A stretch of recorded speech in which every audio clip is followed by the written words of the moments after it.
Alright, let's get to this.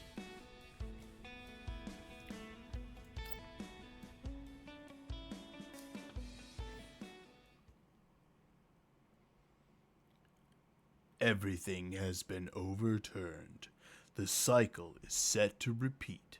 Offer a piece of your soul, and you shall be a player on the chaotic, absurd stage.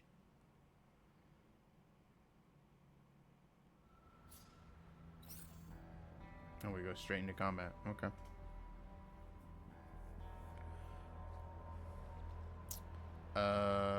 Nope. Oh, what's with the numbers?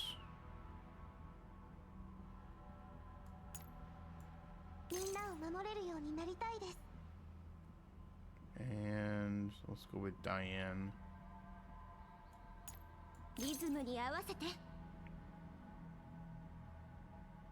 Yeah, that's where I store my voices.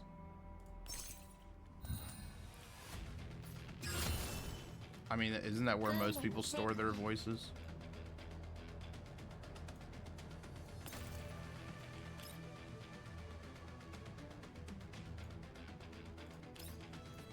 It sound like the movie producer voices. In a world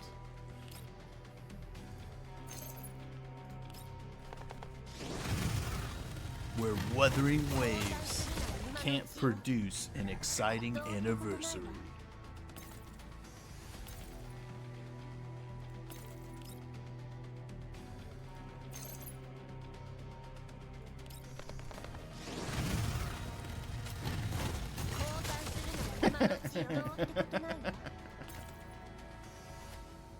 It's so easy, man. Alright, let's see. Let's just knife this guy from a distance.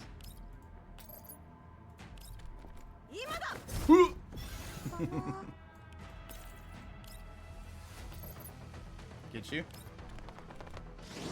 I don't know. I've never had complaints with my voice. It does sound weird like when you hear it in person, but then like when you get like used to it, it's like okay. Sure, I sound like I just gargled salt water, but that's fine.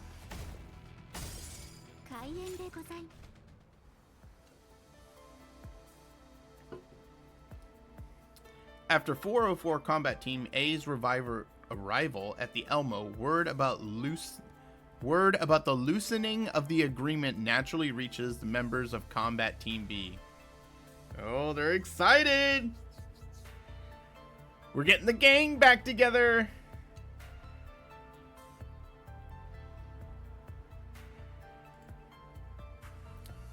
With Klukai's permission, 404 Combat Team B, being led by Vector, also successfully rendezvous with the Elmo. Awesome!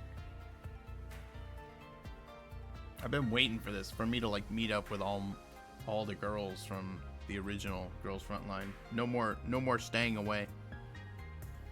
And just like that, Hyde 404, while still operating as an independent entity, will utilize the Elmo as a long-term base. Nice! Is this inside the Elmo? I think it is.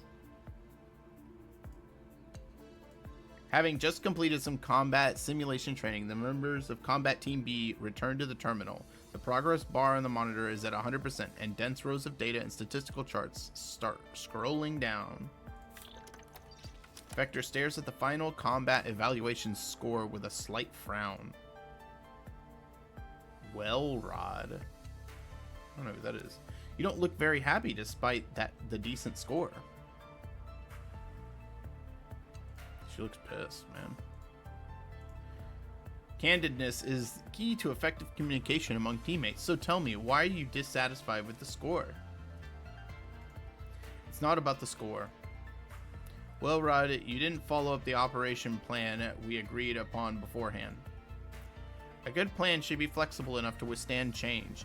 As the mastermind behind the plan, I am well aware of this, but since you find it necessary, I don't mind doing a full debrief and review. The original plan was to immobilize the enemies with a stun grenade after breaking through the door. Rushi and I would lay down suppressive fire from the front while you and Harpsy would encircle around and rescue the hostages. Yep, that's about right. You are correct, and you did your part. But your unexpected action affected the whole situation. Welrod raises an eyebrow in acknowledgement. Indeed, I decided to deviate from the plan to eliminate a certain unit. I don't know why there was a chandelier in the lab, but I bet the interior designer who put it there would be glad to know that their fancy light fixture was the key to our victory. If there were designers on level 2, that is. Has it occurred to you that actively altering the environment could put us at a disadvantage? I think you should make it clear what exactly you're getting at to avoid any misunderstanding. In other words, scattering glass everywhere wasn't exactly conducive to our subsequent actions or withdrawal. Shards of broken glass do no damage to doll frames. Yes, but they do harm the hostages. Ah, good point. Pardon? Welrod is confused for a moment. We have no medical dolls on our team. If a hostage gets injured and infected under such circumstances, we wouldn't have been able to fully complete our mission. You seem to have overlooked a very important detail. Our hostages were simulated. Yeah, but the whole point of a simulation is to pretend like it was real. Like, this chick doesn't get it. You're right, but when we're in the real world, our standpoints would be completely reversed. If we don't consider the hostages, we would be the ones who'd end up in a recycling plant, though I suppose the pain wouldn't last long. No matter how many points we score on level 2, we would just be T-dolls whose lives are ruined by video games. To be fair, that would be quite fitting for me. Also, you really should have notified us before making such a drastic move. If you look at the replay, Rushi clearly wasn't aware of your intentions, and so she couldn't coordinate with you despite being right next to you. Even if we suck, we should all suck together.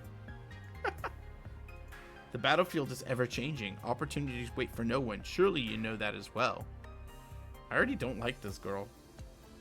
You can't deny the fact that by dropping the chandelier on the enemies, I greatly reduced the threat they posed, as well as the time it took to mount the rescue, thus increasing the hostages' chances of survival. Even in the real world, loitering at the scene would be more dangerous for the hostages than getting cut by shards of glass. But if the chandelier had been rigged with a bomb or grenade, things would have turned out very differently. So what do you want me to do? Apologize for something that didn't happen, or could have happened, but could have happened in your pathetic delusional paranoia? Focus on the results vector, like a normal doll would. She's kind of a bitch. Sensing the tension in the air, Harpsy wrings her hands nervously. Rushi looks back and forth between her teammates and is just about to say something. Knock, knock. A knock on the glass interrupts the confrontation. The dolls look toward the sound. Commander?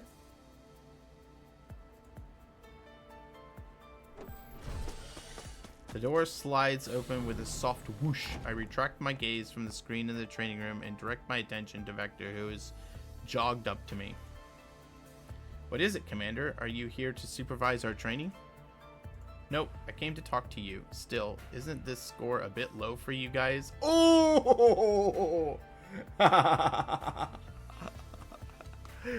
The new girl's about to know what's up.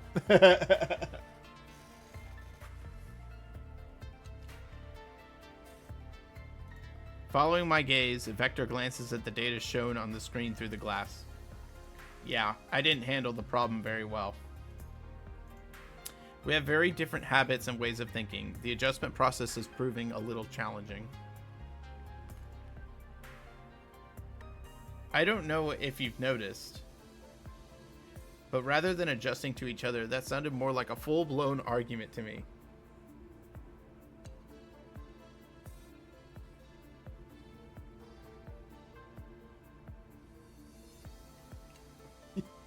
Yeah, I told you, Gallia. That's what I was talking about.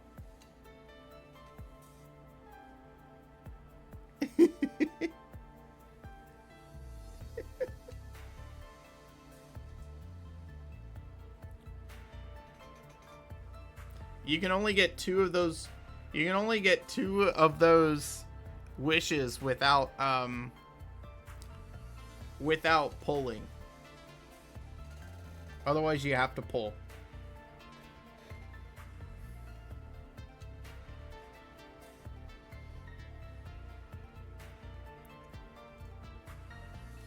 You heard it all then? Just a part of it. But things were getting pretty heated, haha. Yeah, apparently they're not. Like, they have enough people like Saint Tontas and Ethan and maybe a little bit of Tectone that are just glazing the fuck out of them that they don't need to worry about needing to change it.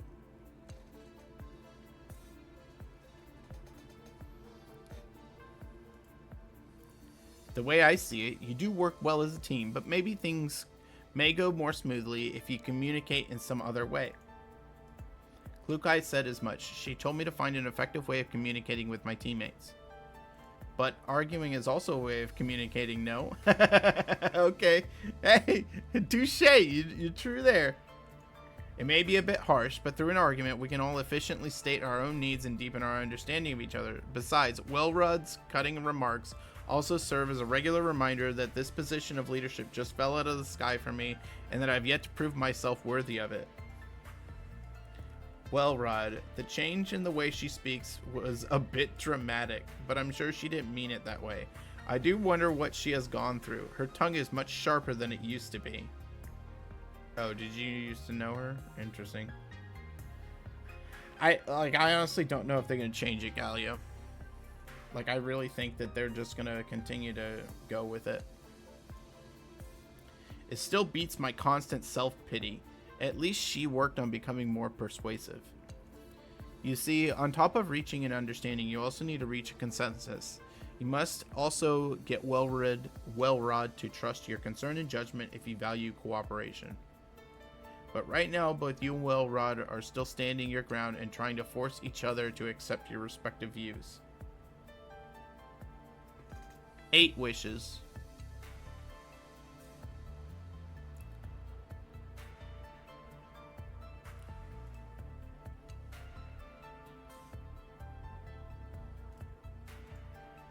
I hesitate as I gaze at Vector, who is now deep in thought. Vector was appointed as leader of 404 Combat Team B by Klukai. It's clear to me that the biggest challenge that stands in her way of being a good team leader has nothing to do with her combat performance or battlefield awareness. The problem is with her personality and style. Yeah, it is pretty bad. It's frustrating. She fully acknowledges the problem, but that's all she does. She acknowledges it and seems perfectly content to resign herself to it. I suppose deep down, even Vector herself doesn't believe that she is up to the task. Klukai may give her some pointers, but she isn't really the type to give any encouragement. That's true too.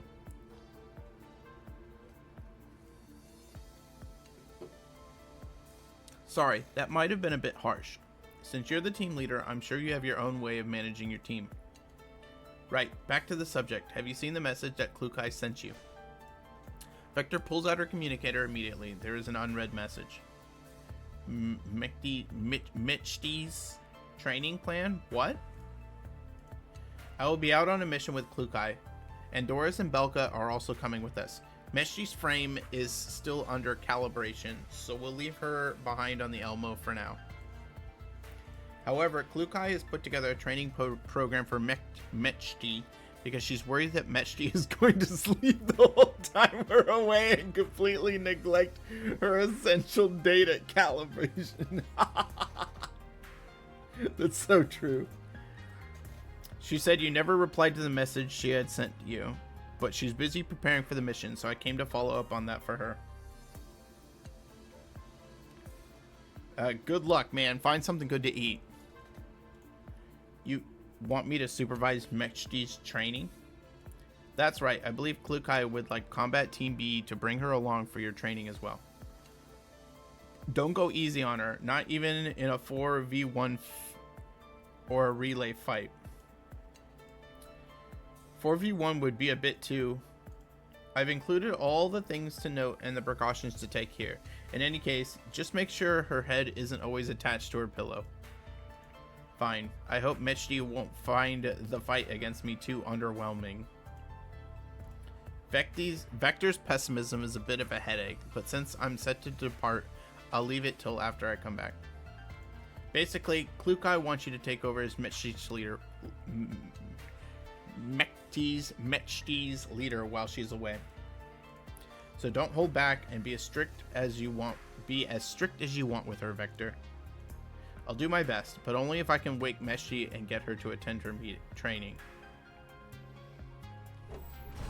After returning to the training room, Vector informs her teammates of the arrangement made by the commander and Klukai.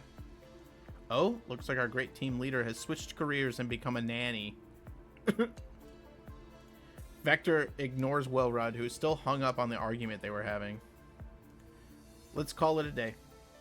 Submit your reports before 6. I'll read through them after I finish supervising Mechty's combat simulation for today. Harpsy. She's cute. Harpsy speaks up a bit timidly from her corner. What is it? Actually, may I supervise Mechty's training? Rushi? You're actually volunteering for a mission, Harpsy? I wish they were older looking. No, I was going to supervise Mechty's training to begin with, as a favor for Deer. Why? Because the EWU tactical module she is using to debug her data was specifically developed by Deer at Klukai's request. I also participated in the development of the module. Since Deer has disembarked and returned to the safe zone, he asked me to monitor the operation of the module. An advanced tactical module? Sounds pretty interesting. Not really, it's all rather boring. So, since I'm supposed to be doing it, please let me. I understand. However, since Klukai has assigned the mission to me, I must be present. Harpsy, you're staying with me. Harpsy's face freezes a little comically as she struggles to respond. Okay. I'm staying too. Why? You're the one that's been whining like a bitch. Huh? Why are you also staying, Welrod? I would love to see for myself what kind of advanced training Team A undergoes. Problem? No? Ugh. If Welrod is also here, then it's all over. In that case, Vivi, count me in as well. I'm sure you have better things to do. I want to spend more time with you, Vivi, please. Staring into Rushi's expectant eyes, Vector lets out a sigh. Suit yourselves, just make sure you submit your reports by 6.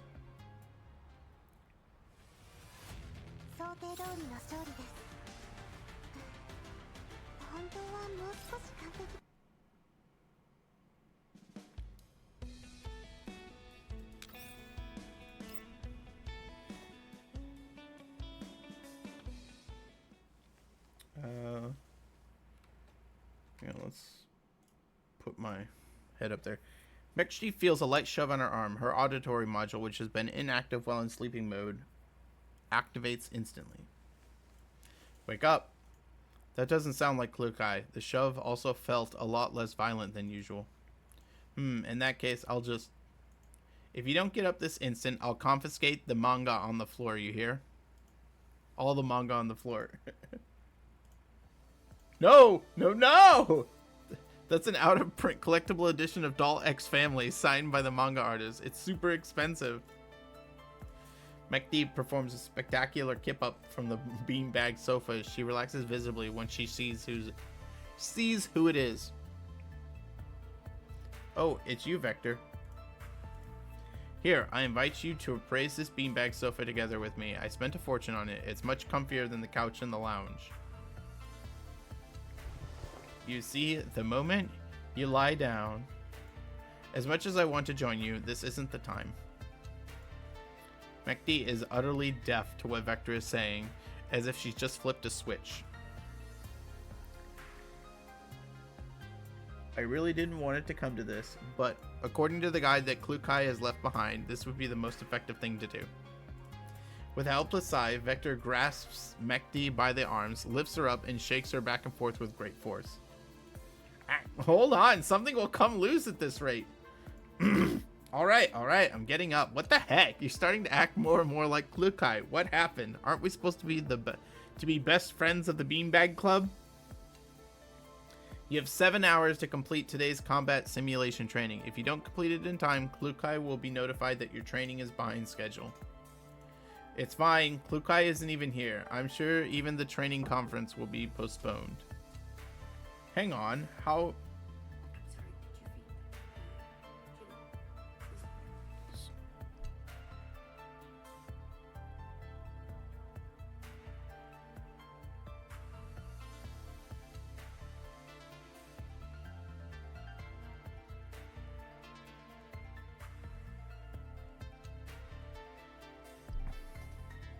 Hang on, how do you know about my training program? Klukai asked the commander to task me with supervising your training before she left. Even though I don't really think someone like me is in any position to supervise others. Oh, come on, she actually recruited a snitch! She even kicked up such a big fuss and got the commander involved. Wait, don't tell me she's also giving you the switch that determines my fate. What switch? Oh, nothing.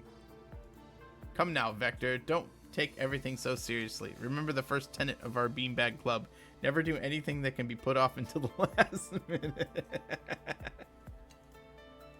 7 hours is a really long time, you see.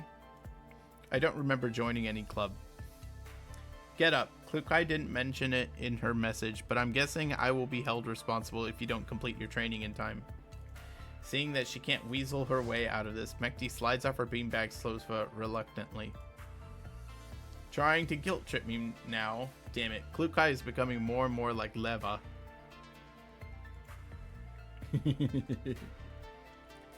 Oh, Mekti.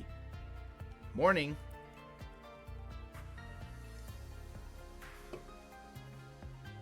Isn't it almost afternoon? You guys on Team A sure are laid back.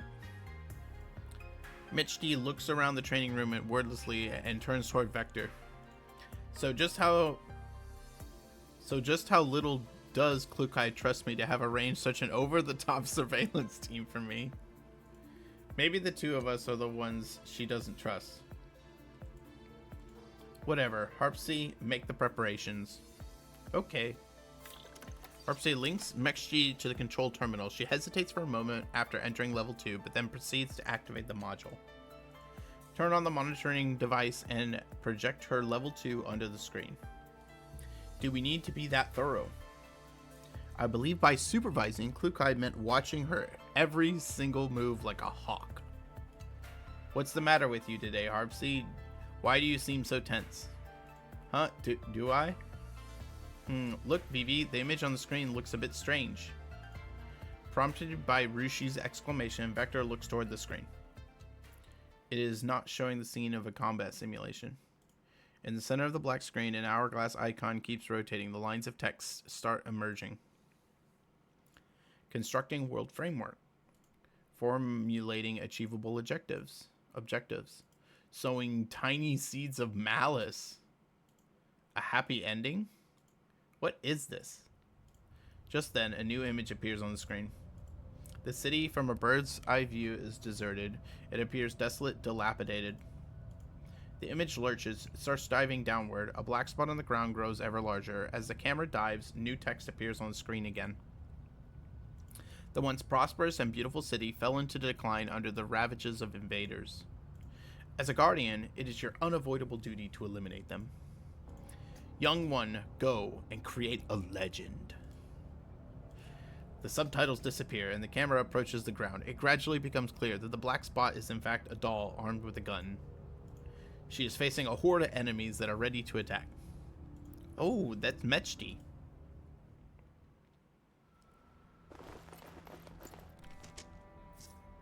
Hehe, it's not a bad idea to gamify training. Well done, Harpsy. Mechti, what's going on? Uh-oh, it's starting. Let's talk after this game.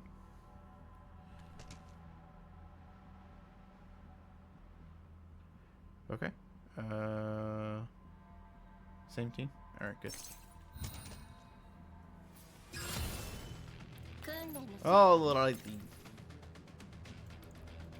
Let's go here.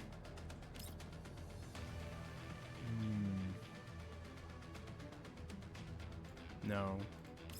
Let's go here.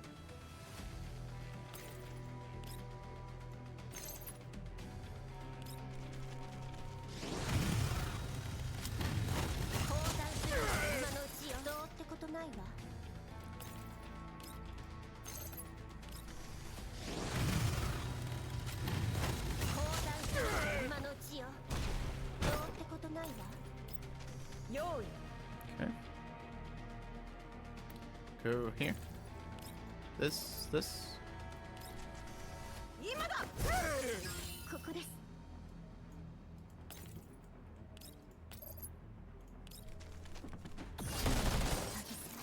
Done. After making quick work of the enemies, Meshi holds up a big V sign. At the same time, the words "level up" pop up over her head. Harpsy, get her on comms. Right. On the screen, Meshi jumps as she is startled by something. Then she turns around and leans in closer. Wow, so the monitoring device looks like a flying camera on level 2. It's even equipped with comms.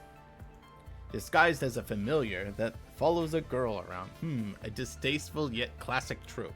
Looks like you've been reading the manga I gave you, Harpsy. So I'm guessing I'll have to enter a contract soon enough, eh? Harpsy? What? What's this all about? Under Vectors and Passive Cave, Harpsy finally stops wringing her hands and starts fiddling with the edge of her coat instead. It's a plugin that introduces video game mechanics into combat simulations. The plot is generated by an advanced AI. It makes training more fun and interesting. I don't think we will find anything fun and interesting once Klukai finds out about this. I know you've been spending a lot of time on forums for game devs lately, but this mod wasn't your idea, was it? It's my idea. I asked Harpsy to whip this up. Don't you find the training these days really dull? I just can't get fired up. But is it a really good idea to turn combat simulations into games? I've actually done my research, you know. The concept of gamification has been introduced to many jobs and business activities these days. Experimental results show that it significantly improves employees' enthusiasm and productivity. For the sake of 404's training efficiency, I don't mind volunteering as the lab rat to test this out. Where's your proposal? Huh? Your investigation report and analysis. It's one thing you didn't tell me, but you actually put it into practice before clearing it with Klukai? Well, if I told that tyrant right from the start, my ingenious plan would have been nipped in the bud. But training shouldn't be a game. Vivi and I played a video game about warfare before, but it cannot really be applied to training. Since it's for training, I'm sure Harpsy has considered the issue of applicability. To lump her in with a certain dork on Team A who only ever thinks about slacking and playing is doing her a disservice. Hey, I can still hear you.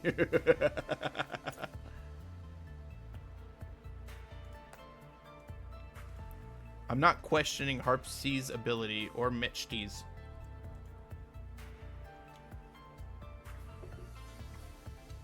The issue here is that you shouldn't have kept us in the dark about this. Anything can happen in such an unstable operating environment. You are indeed very perceptive of potential dangers in certain situations, but don't forget this is just a game plugin. Dolls don't take any damage in virtual space. Why don't you give your worst case scenario algorithm a break? Harpsy gradually starts to regain her composure. She peers at Vector woefully. Wellrod's face appears calm, but her eyes still flicker with emotion. Yep. Repeat. To reach a consensus, maybe I should yield a little. Come on. Come now, let's not argue. I'll tell Klukai about this later. She'll probably tell me off, but no biggie. If I don't start playing training, I'll get a demerit for falling behind schedule. In the end, Vector lets out a soft sigh.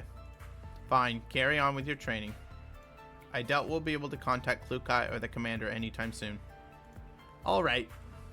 But I'm also taking part. Vivi? Huh? Well, I don't mind. You gave me such an earful, but you just want to play as well, eh? Ha ha ha. No, I'm just worried you'd run into problems that you can't solve. Also, if I don't experience it myself, I won't be able to report to Klukai on its implementation. Oh, how very serious and responsible of you. Harpsy, log me in too. Okay. I'll change it to 2-player mode.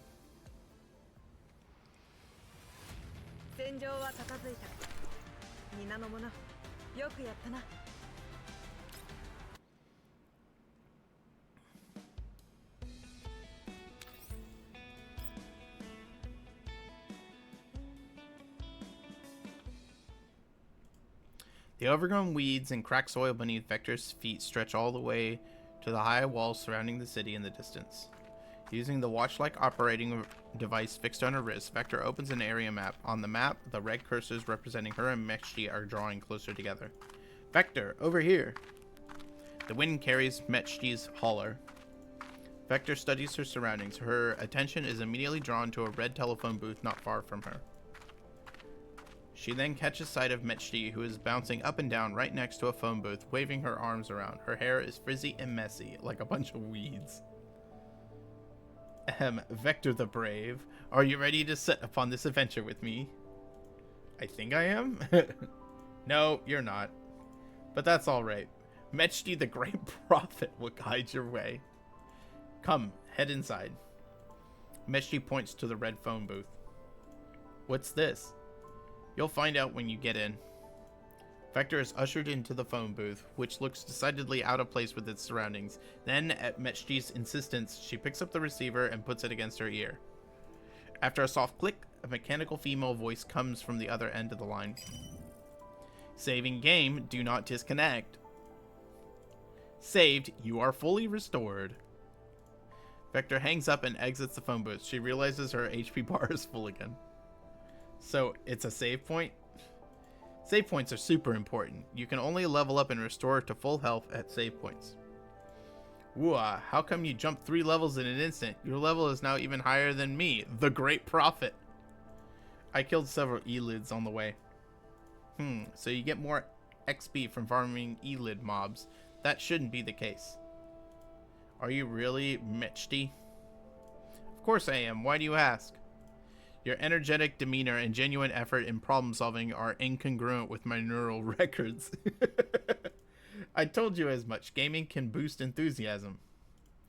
If you were this enthusiastic in real life, Klukai wouldn't have... Whoosh! The sound of a bullet slicing through the air. Sniper, 11 o'clock. The 2 dolls dive to the side of the road. The next second, a bullet hole appears on the spot they were just standing. Vector promptly draws her submachine gun and aims it at the source of the shot, but she freezes at the sight of their attacker. The doll standing on the slope not far away sports corkscrew twin tails that are most familiar to Vector. Corkscrew twin tails. Is that Lena? I don't... Oh! Number 90. Relax, that was just a greeting. But her attitude is utterly unfamiliar. Huh? Rushi? Why is she also in the game? That's not Rushi. What? Who are you? Ruina Crystallis lies just ahead. It's not a place meant for morons like you. I've seen too many who risked everything to trying to make a fortune, but ended up paying with their lives. Rushi, who bears the name tag number 90 above her head, continues her monologue, as if she hasn't heard Vector's question at all. You're right. Rushi doesn't talk like Klukai. What?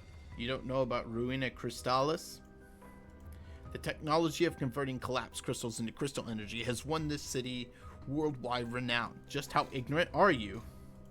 Collapsed crystal energy? Crystal energy has made Ruina Crystallis the most prosperous and affluent city in the world. It is the best place for crystal hunters to find jobs. Unfortunately, the largest arterial crystal pipe in there exploded, and the radiation release led radiation released led to the creation of countless invaders. It was all because of the wanton destruction that caused that Ruina Crystallis is in this sorry state. Rushi's tone and gestures become increasingly impassioned. It's almost as if a spotlight is shining on her as she soliloquizes. Soliloquy.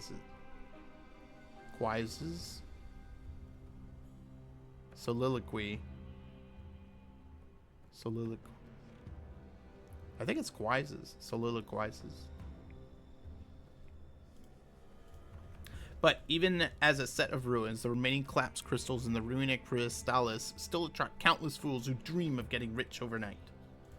If you are just headless flies driven by greed, I advise you to turn around and scram as fast as you can. What the hell is she on about? Huh? You're not headless flies, you say? Then who on earth are you? After that, Rushi freezes like someone who pushed the pause button on her. She just stares at them unmovingly. 2 lines of text appear in front of her out of thin air. A. We are not headless flies. We are guardians who have come to save this city. She seems to be automatically filtering what we say. These 2 lines are responses. Oh, maybe... What? Maybe we're in a cutscene and these 2 lines are the choices that will set us on different plot branches. In that case, Rushi... No, this number 90 must be an NPC. NPC. Mechdi, have you ever encountered this when you used your plugin previously? Nope, the plots were all really simple. It's either slaying a dragon to save a princess or collecting little beasts as pets. Mario and Pokemon. Aha, why don't we just ask Harpsy, the creator of the plugin? Harpsy, what's going on here? But the surveillance camera simply flutters around them, giving no response. Strange, the comms line disconnected? Huh? Then let's just randomly pick an answer. Mechdi reads the 2 lines quickly. Let's not beat around the bush and state our identity. We are guardians who have come to save this city. Wow, that sounded pretty badass. Rushi comes to life again after receiving a new input. Guardians, could weaklings like you actually be guardians? Ahem, since you're guardians, I have no reason to stop you, though I seriously question your ability to save Ruina Crystallis. How dare you question us? To prevent you from a humiliating death, I have some information to share with you.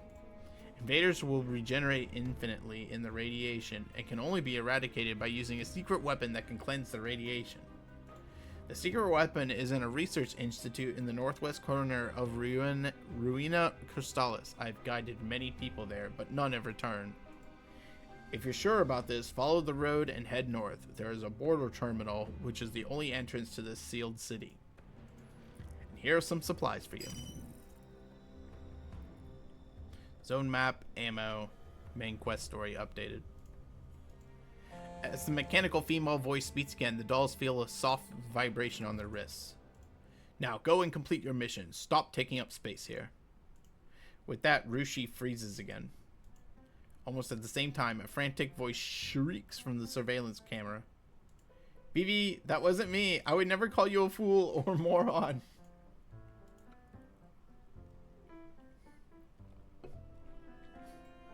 Delete that from your neural logs. I actually found her assessment quite pertinent. Vivi!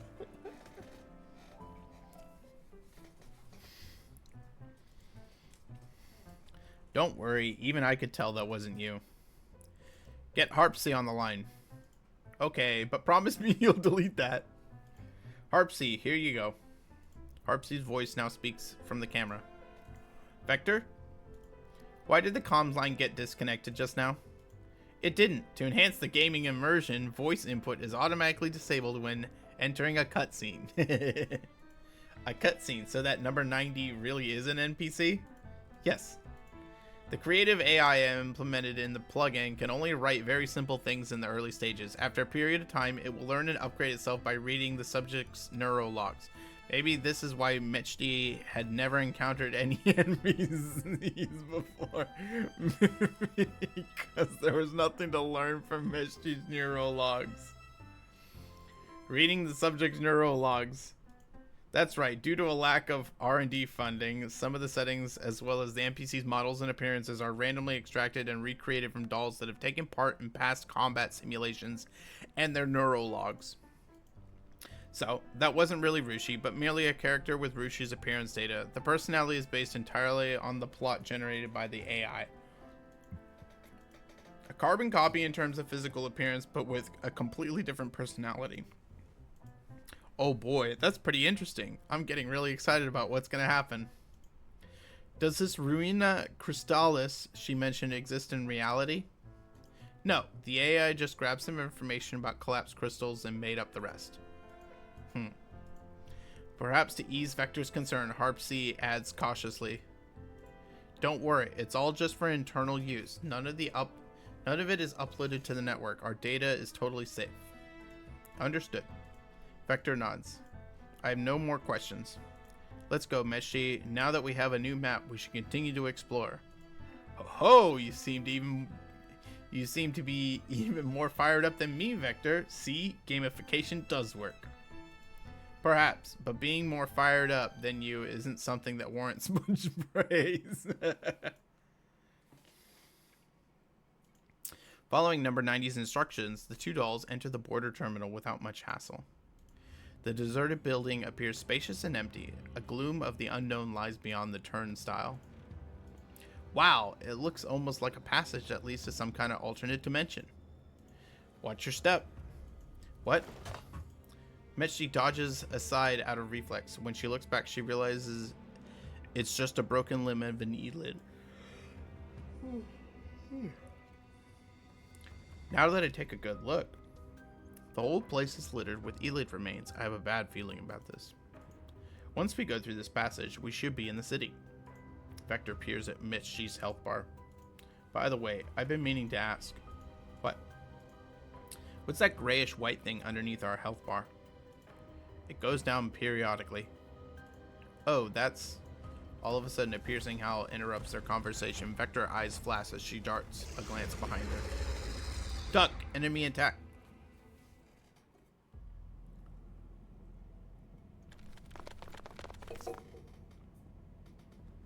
We are facing an unknown number of enemies. Let's keep our distance for now.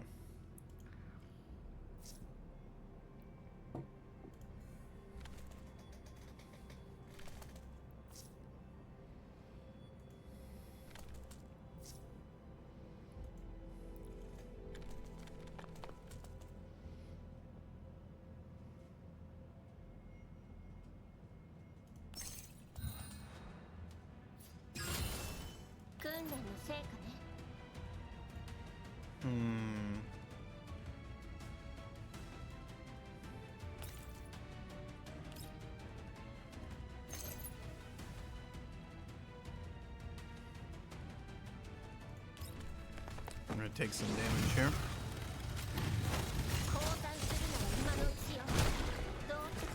Okay. Then come here. Go down this way.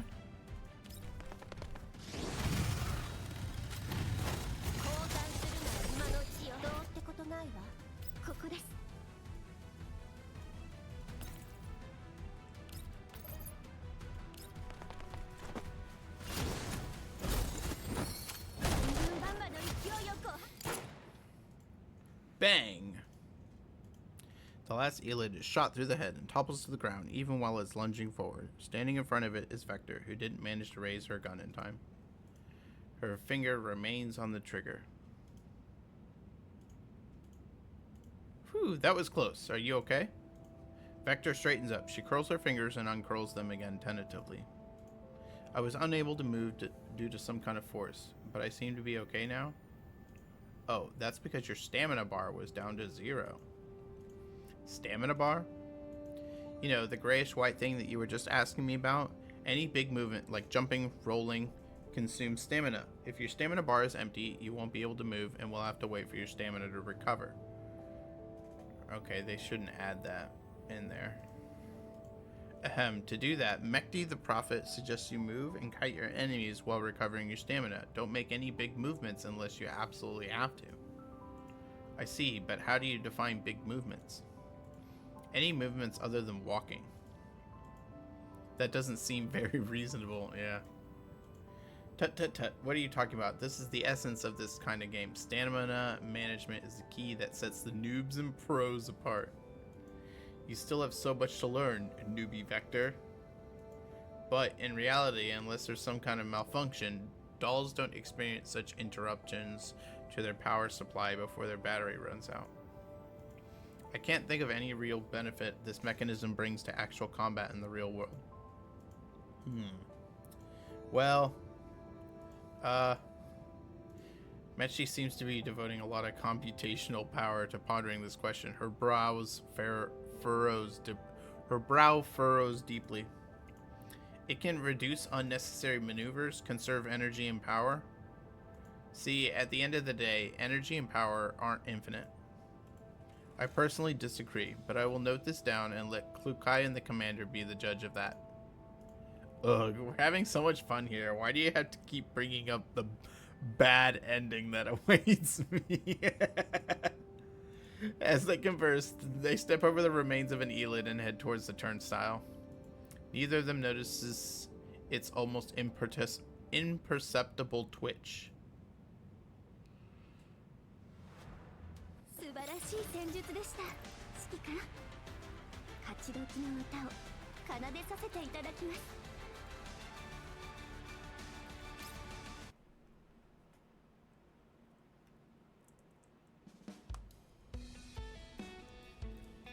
What?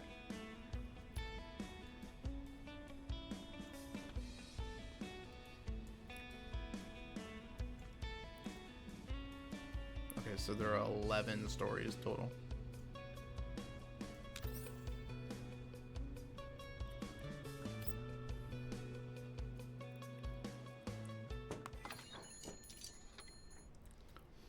Soft click, Vector and Mechi exit the phone booth.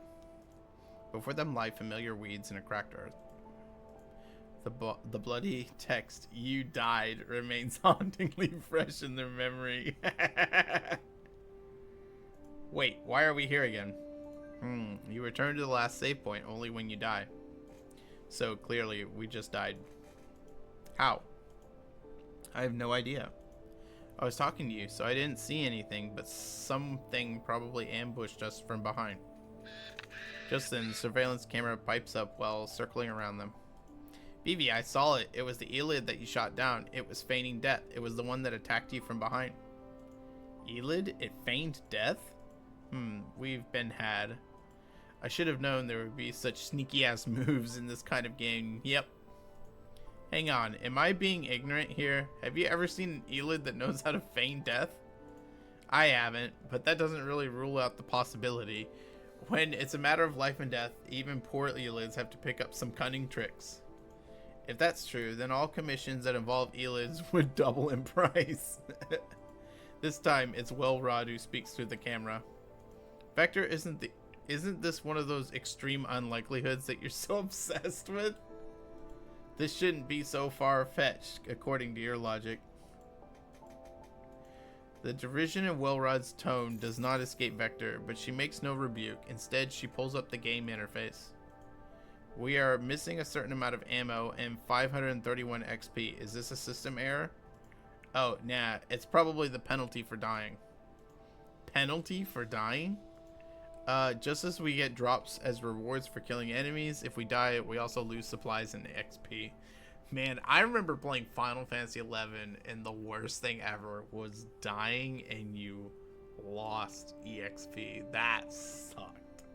I remember it was like mind-blowing that when you died in World of Warcraft, you didn't lose XP. But the supplies are usually retrievable at the location of our death. Wouldn't they be seized by our enemies? Huh? That'd be way too infuriating, no? These are the player's hard-earned supplies. If any game implements that, it'll flop real hard as soon as it launches. Though it might actually be an interesting gimmick. Feels like the game is dragging us around by the nose. Yeah, I totally get what you mean. Sometimes when you just can't beat the game and you're so angry you just want to quit, you'll think to yourself, oh, I should at least pick up the loot before quitting. Then once you've done that, you'll think, since I'm here, why don't I give it another go? Maybe I'll beat it this time. Then before you know it, a whole night has passed. So the game is exploiting the player's fear of loss and competitive nature to keep them addicted. Let's go and retrieve our loot and make our way to Ruina Crystallis.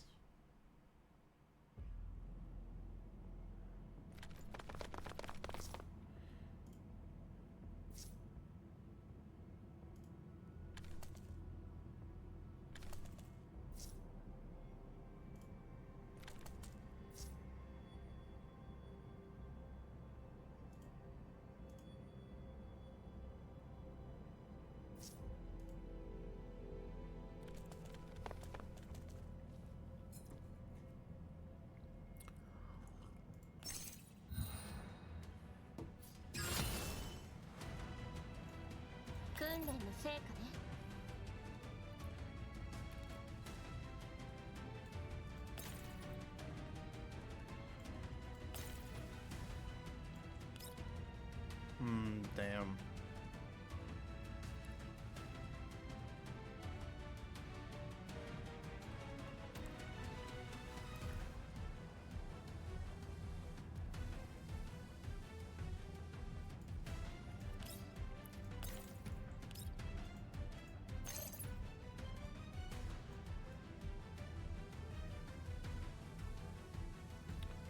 Okay, let's do this.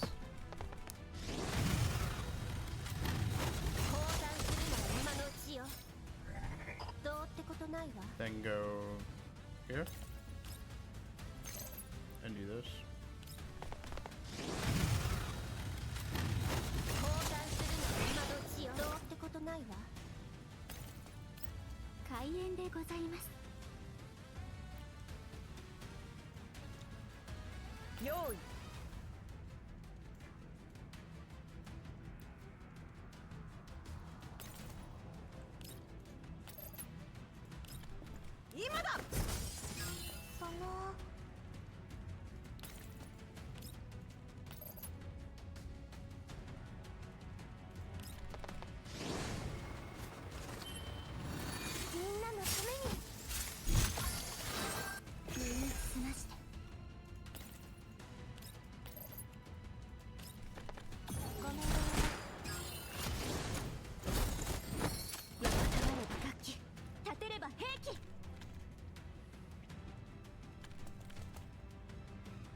Mechty and Vector start rummaging through the pile of Elids scattered all around for supplies. They search the Elid corpses,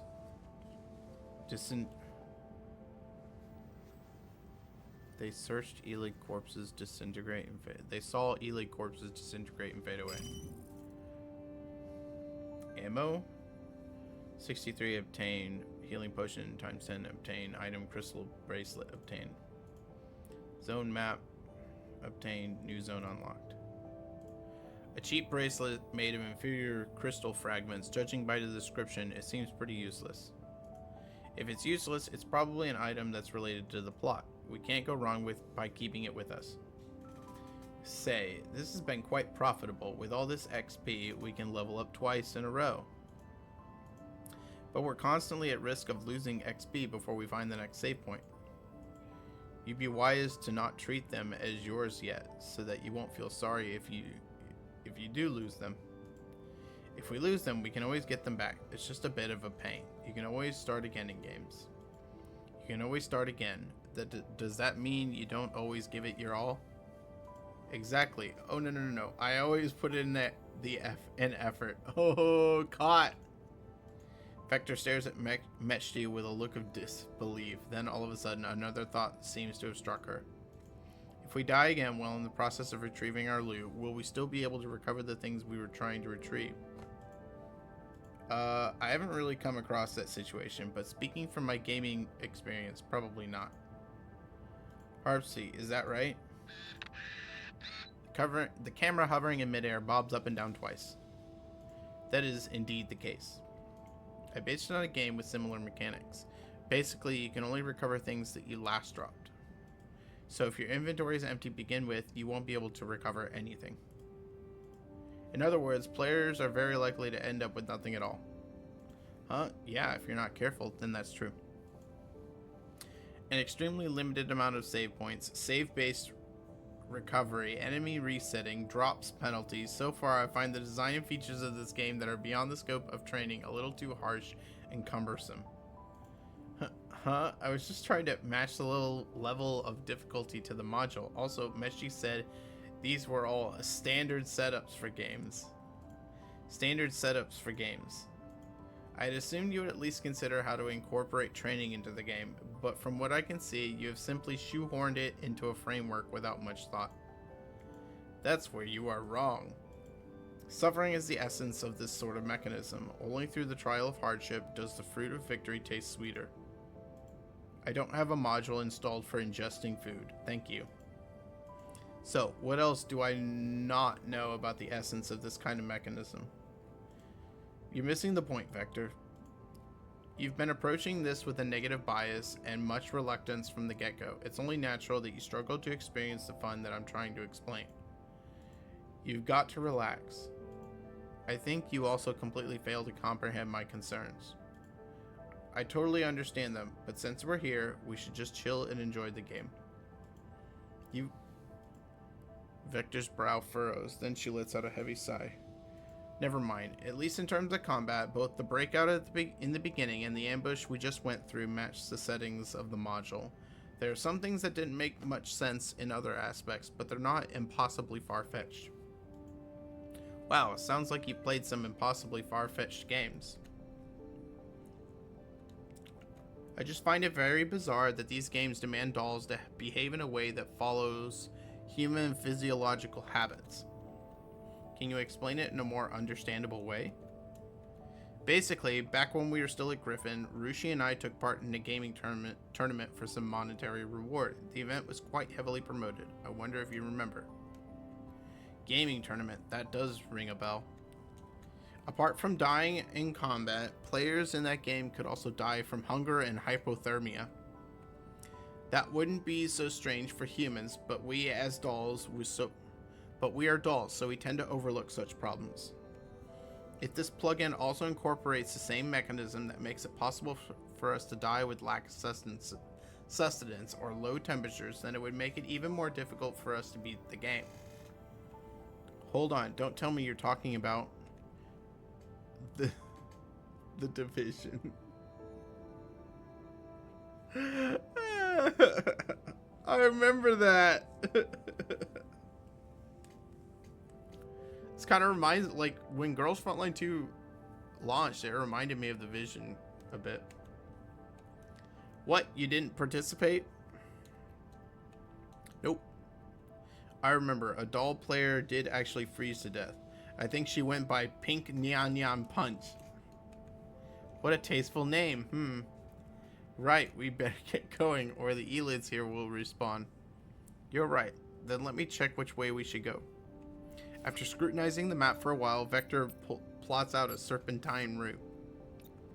Looks like we'll be spending quite some time on the road. The Research Institute and the border terminal are on two diagonally opposite ends of the city. Oh, that's really far. How long will it take for us to get there? Running across the map is always such a chore. Can't we just travel along in a straight line here? Mechi points at the straight passage leading to the northwest area marked with a dotted line on the map.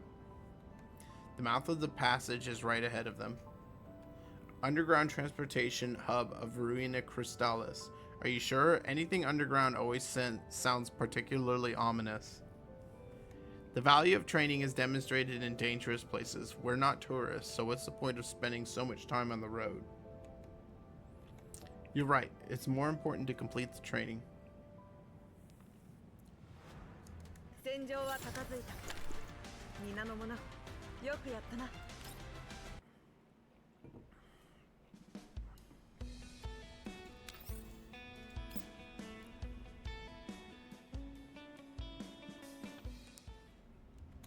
Vector and Mechi feel their way forward in the gloom of the transportation hub. If we die again, let's not go underground again. According to the map, this is the fastest route to the Research Institute. The route above is too meandering. But at least we're much less likely to be surrounded and brutally killed by enemies in the dark like just now, don't you think? I didn't know our night vision was disabled. Our most recent death cost us 1500 XP, 110 ammo, and 25 healing potions. Ugh, all our effort down the drain, just like that. Don't just assume we're definitely gonna die. We've gone through this part before, so we can just counterattack the following enemy's sequence of attack, right?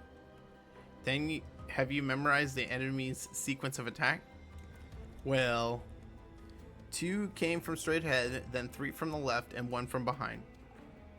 Wrong. There were 2 enemies attacking us from behind. The one who grabbed you crawled up to us on the ground, while the one who attacked me was hanging from the ceiling. Vector feels the doll behind her shiver. Ah, that sounded like something right out of a horror game. But since you've memorized it, we should be fine, no? There's no telling if we will encounter more enemies after that. You're right, games like this love kicking you when you're down. Seriously, this AI has really got the sadism of certain game devs down pat. Sadism, going by your own logic, I thought this would also be a so-called essence of those games. It's only an essence after you beat the game. Before that, it's all called the devs' sadism. And it's just exhausting. I feel like I've reached this point where I just quit the game and go to sleep.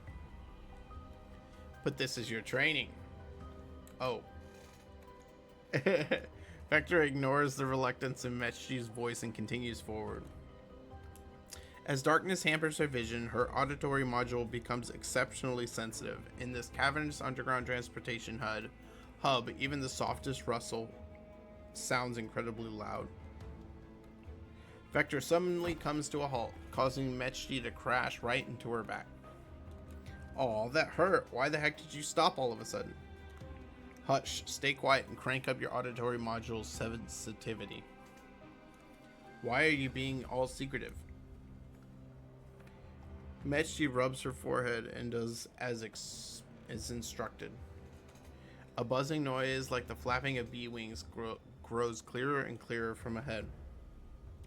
Is it coming from here? Vector places her hand on the wall next to her and feels her way down inch by inch. What? There's a vent here, and the sound is coming from inside.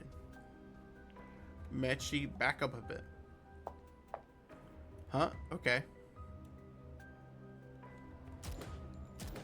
After a burst of gunshots, something plate-like falls to the ground with a clang. The opening should be wide enough. Wait, you're going in there? I want to see what is making that noise. The sound is too rhythmic, which seems suspicious. To prevent us from encountering anything unexpected again while we're on the way to recover the supplies we've lost, we must eliminate all unfavorable conditions in advance. You have a point. This could be a hidden stage or something. Then make it quick. I'll wait here for you. Yawn. Mechji lets out a massive yawn. She seems to have grown tired of being energetic. Have you forgotten who's supposed to complete her training here? Ugh, I haven't. But what if we wipe in there? All our worldly possessions will get swallowed by the system again. That's why I told you not to think of them as yours. If we wipe, we'll just start again. We can start again however many times we want since it's a game, right? Wow, I can scarcely believe Vector actually said something so reckless. I'm just doing my best to comprehend your idea of fun.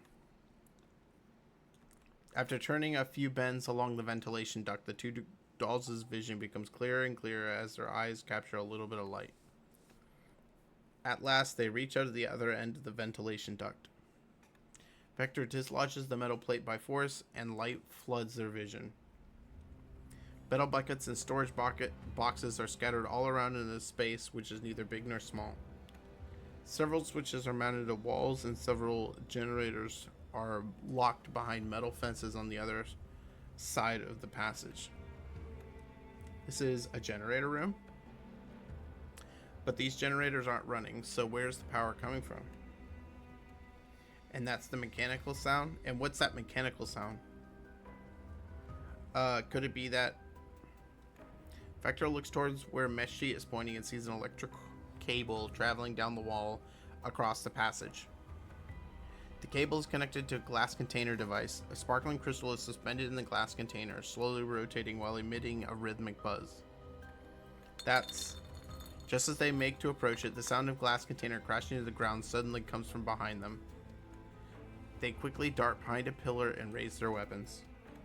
The person who has suddenly appeared behind them is currently grabbing at her own face with both hands, looking utterly terrified. Ah, I've been spotted. Is that Harpsy? It is Harpsy. The hovering camera wobbles in the air as if in protest, but it makes no sound. Spotted lab rats will be eaten. What should I do? What should I do? The NPC named TMP appears to be in a state of extreme panic. She keeps pacing around the pillar in the passage maniacally.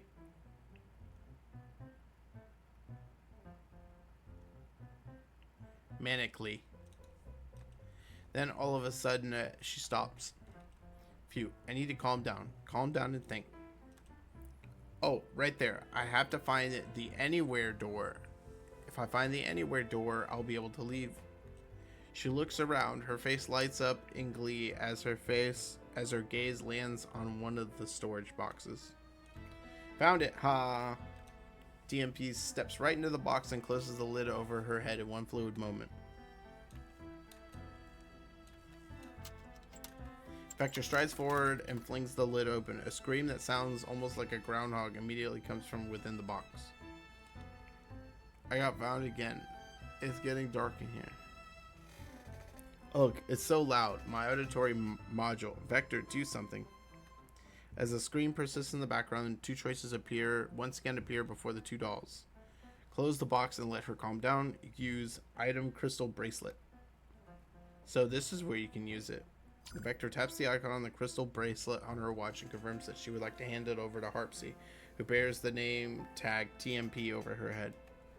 I'm getting eaten. Ooh, that's... The bracelet icon in TMP's and materializes into an actual bracelet. At the sight of the bracelet, the girl's panic is immediately replaced by joy. Hehehe, you're okay, Oliver. You're the very picture of health. I'm glad you didn't get eaten by monsters. Now, we can get out of here together. Make sure you hold onto my hand and don't let go. TMP puts a bracelet on her wrist fastidiously, then gives the two dolls a solemn bow. Thank you so much for bringing Oliver. Sorry for mistaking you for scary monsters. Oliver was all I had even before becoming a lab rat. We loved going on treasure hunts in the city. Oliver said we were just picking up trash, but I often found treasures. Sounds like a scavenger, but what's the deal with this lab rat business? Then one day someone told us we could offer him unlimited food and a safe place to live, but in exchange we have to do him a small favor by trying out some colorful candy and drinks. We agreed, so that person let us stay in the cage with a lot of other lab rats like us. They were all covered in sparkly crystals, so pretty.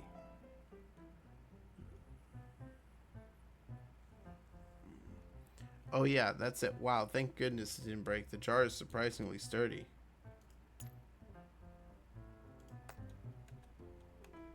TMP picks up the glass container with the crystal lying by her feet and lifts it up for them to see. He said this crystal is super useful. It generates heat and power and can do anything. When I left the cage, I took some with me. As a gesture of my gratitude, I will give this to you. You can also take all of these. Their watches ping with notifications. This is all the treasure I have on me. Oliver and I will be rich. Oliver and I will be resting here for a bit. Until next time, kind strangers. After delivering her lines in rapid fire mode, the TMP falls silent. Wow, she came, she monologued, she scrammed. What a perfect NPC. Utterly no nonsense.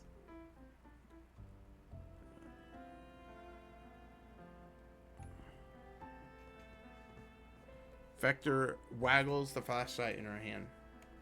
Shows that we can hand in plot related items to NPCs in exchange for items that can help us along the way. The broken pocket watch was probably also has its usages. The broken pocket watch probably also has its use, but there's no guarantee we'll run into the right NPC. Don't overthink it. We'll encounter them when the time is right.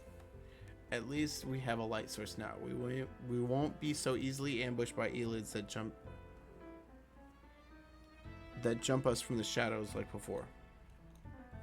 But we don't necessarily beat them up if we can't see them.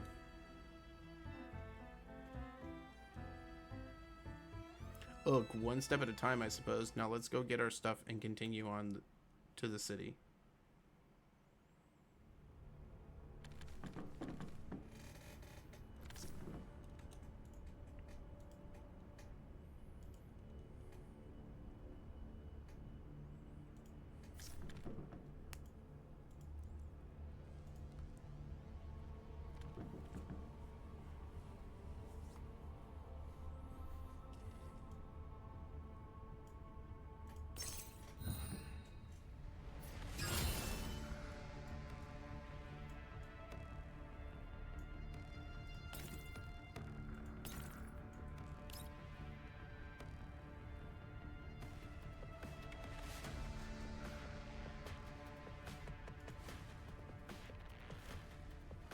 Oh, oops.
Whoops.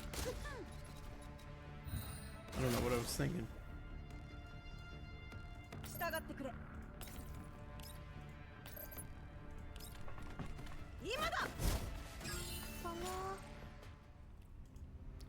With the help of the flashlight, the two dolls promptly dispatch the invaders in the transportation hub and recover their loot. Watching their XP bar slowly grow, Mechi lets out a long exhale. Whew, I'm kind of in the mood again. Something's not right. I recovered less than 2/3 of my previous XP. I also have fewer supplies than before. What about you? I don't really see much of a difference. On top of the loot, I have a feeling that something important is missing.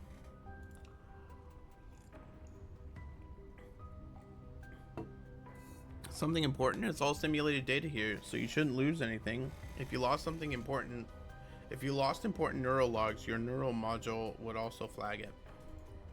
That's true. But I'm absolutely certain that this isn't all the loot. Could it be a bug? Bugs are pretty common in games. Just ask Harpsy for a patch update. Harpsy, can you please take a look?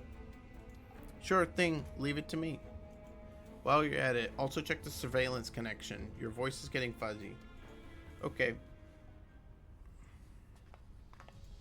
When they finally emerge from the underground transportation hub, the sunlight is so strong that Mechi has to squint her eyes.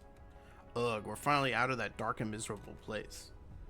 So, this is the city proper of Ruina Crystallis.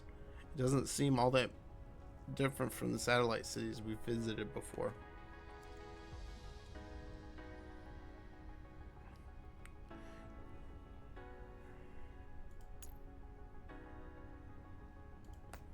The image is taken from her neurologs after all, but there are differences. Look over there.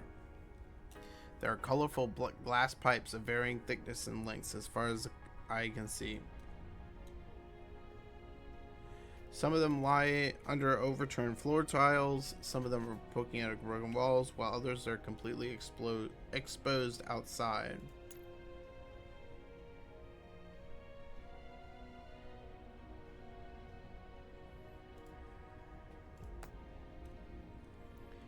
Most of them are cracked and broken, like icicles piercing the sky.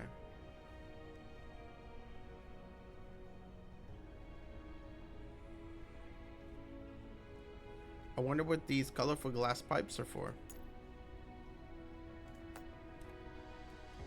This must be the crystal pipe explosion or whatnot that the NPC Rushi mentioned. Crystal pipe Rushi? While Vector is still deep in thought, a mellow voice speaks up from behind. G36K, KSK? Those are crystal pipes. They're for transmitting crystal energy. Andoris? Andoris, who has appeared behind them at some point, claps a hand over the bubbles.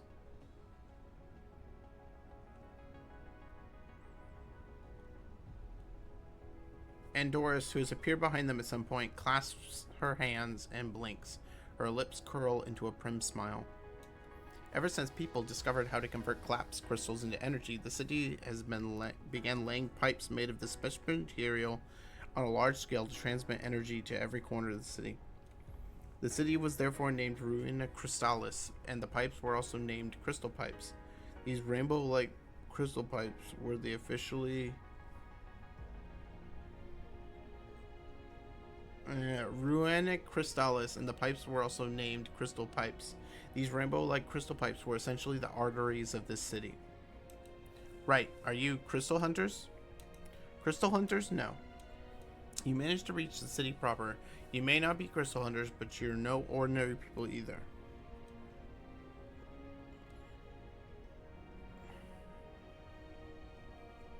We're nothing extraordinary either. We're actually guardians. Guardians, impressive. No wonder you suffered no injuries on your journey here.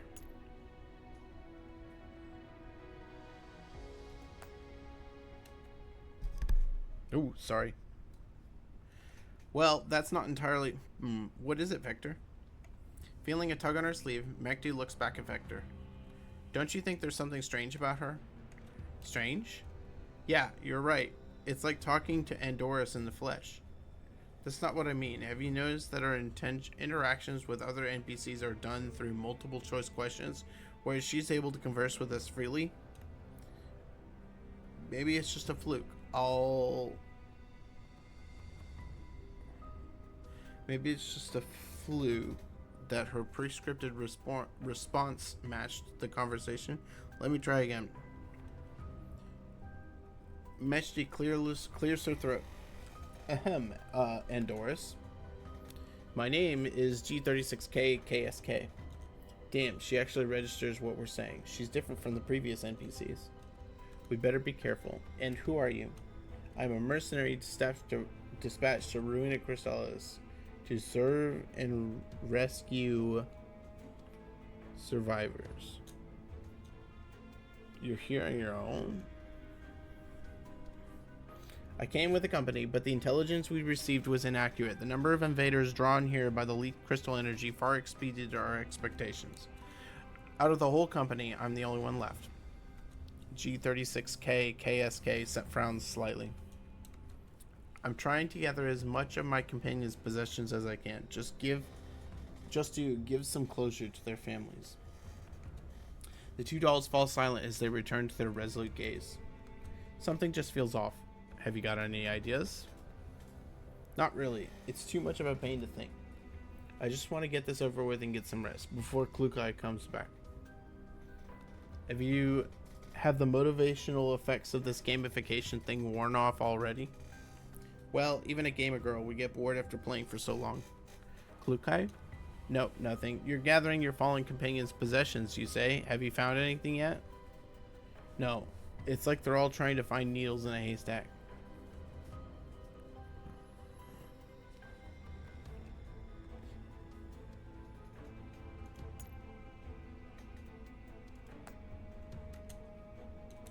As Vector ponders this, she suddenly thinks of the broken pocket watch. Maybe you could take a look at this. Vector taps her watch and gives the broken pocket watch to G36K KSK. Light particles gather to form a physical object in G36K's palm, an actual pocket watch. This is...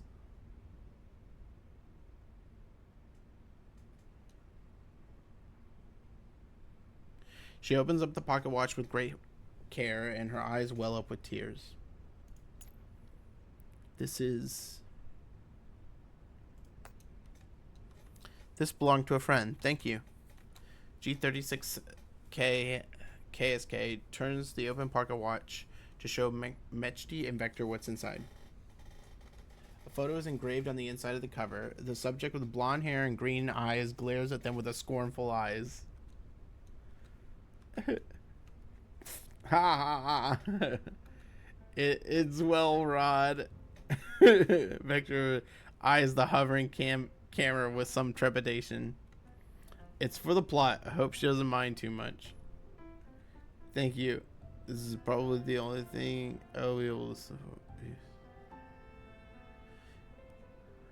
Thank you. This is probably the only thing I will be able to find.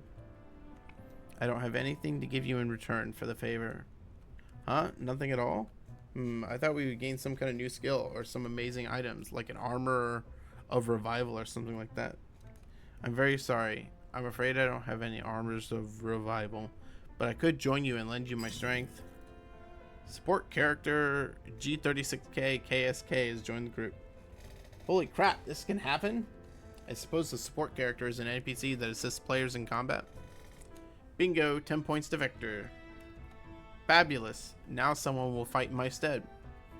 Though I wonder if Andorus also crashes very easily.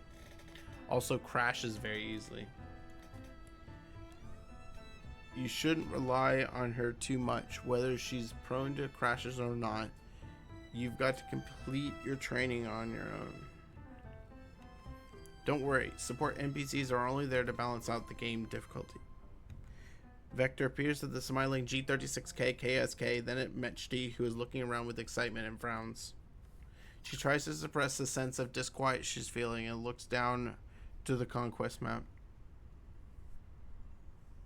We're still some distance away from the research institute. I hope nothing will go wrong.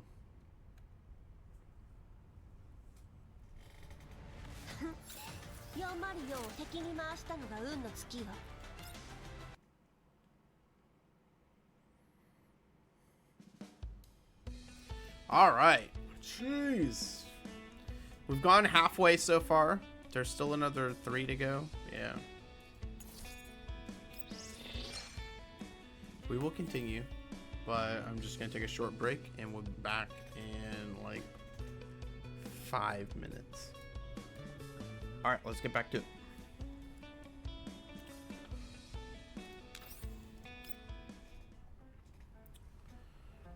While Harpsy is focused on checking on the codes in the terminal, Welrod and Rushi are watching the surveillance feed from the level 2 on the monitor.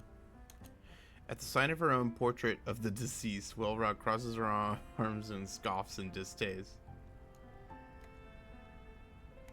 Don't let it bother you. Harpsy said as much. It's all randomly generated. You saw how odd I was. Don't be ridiculous. You think I'd be bothered by that poor facsimile of me? Gosh, I've never encountered that word before.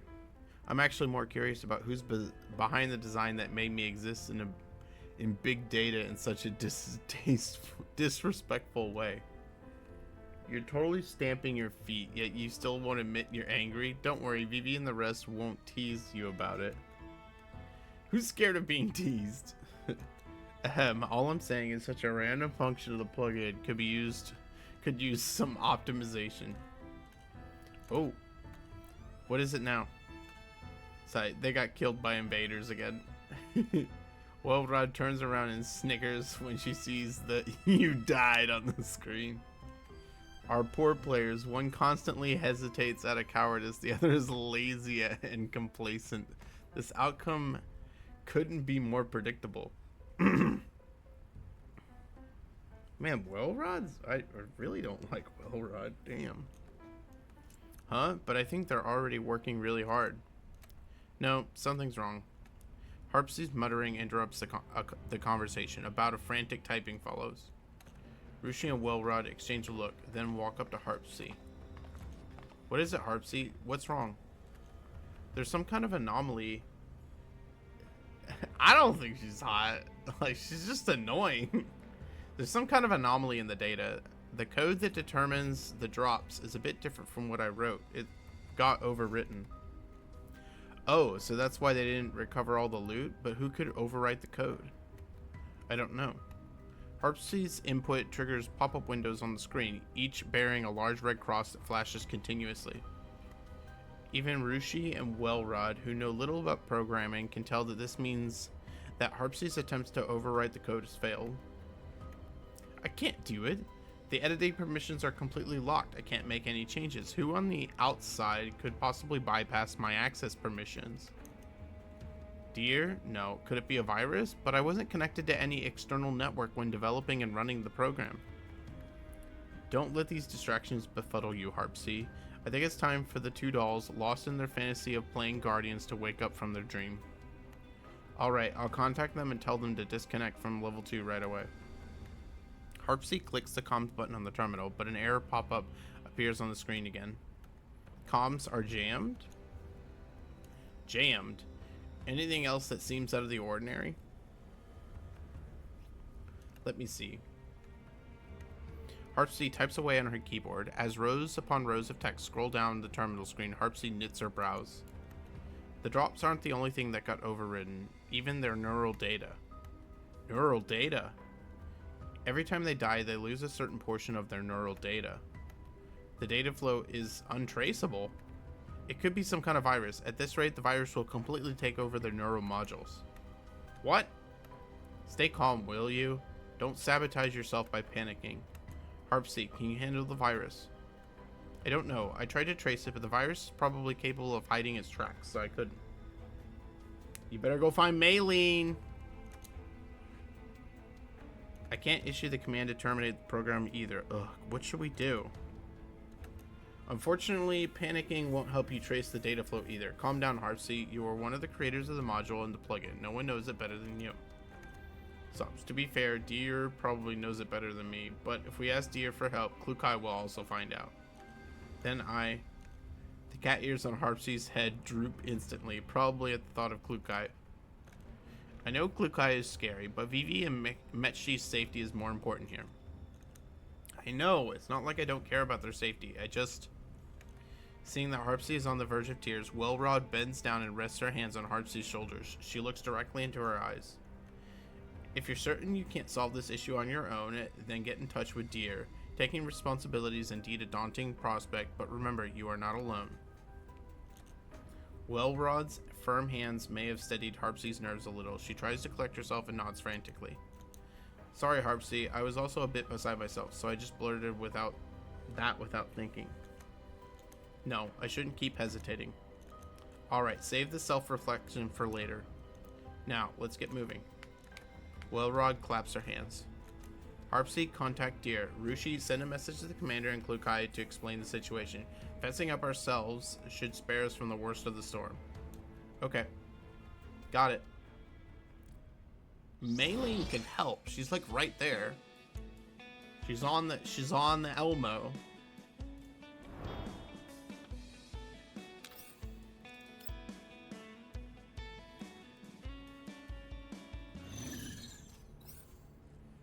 Alright. Combat right away.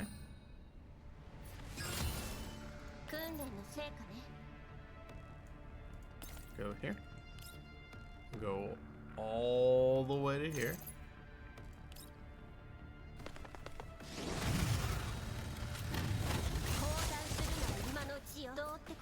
Go here. Here. And go to here.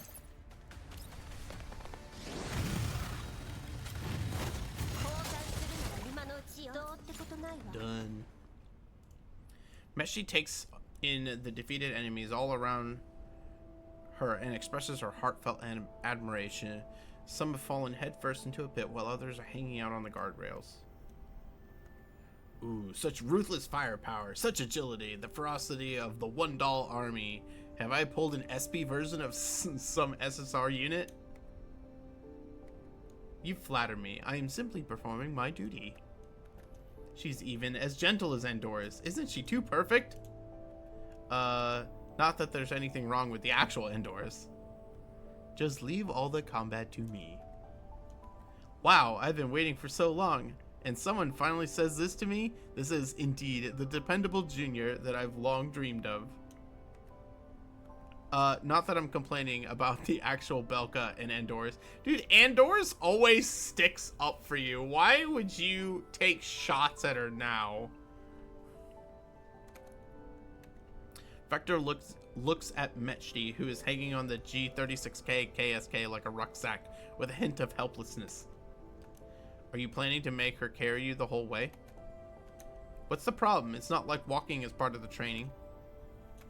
I think a chewing out by Klukai is inevitable at this point, but if she sees you like this through the surveillance recording, it's just a matter of a 500-shot drill turning into an 800-shot drill. Quantitative change often leads to qualitative change. She might start tormenting you by targeting your precious collection instead. Suddenly remembering her large collection of special edition manga and merch, she lets go of G36K KSK demurely. Klukai is away, but she still asks me... Klukai is away, but she still stalks me like my own shadow. Alright, let's go and retrieve our loot. Mechti and Vector walk toward the two beams of light not far away. The loot enters their respective inventories in a burst of light. Noticing the problem, the two dolls look up at each other almost at the same time. I think you're right about the deducted loot. We only got back less than half of the XP and supplies. Harpsy, have you figured out what's wrong?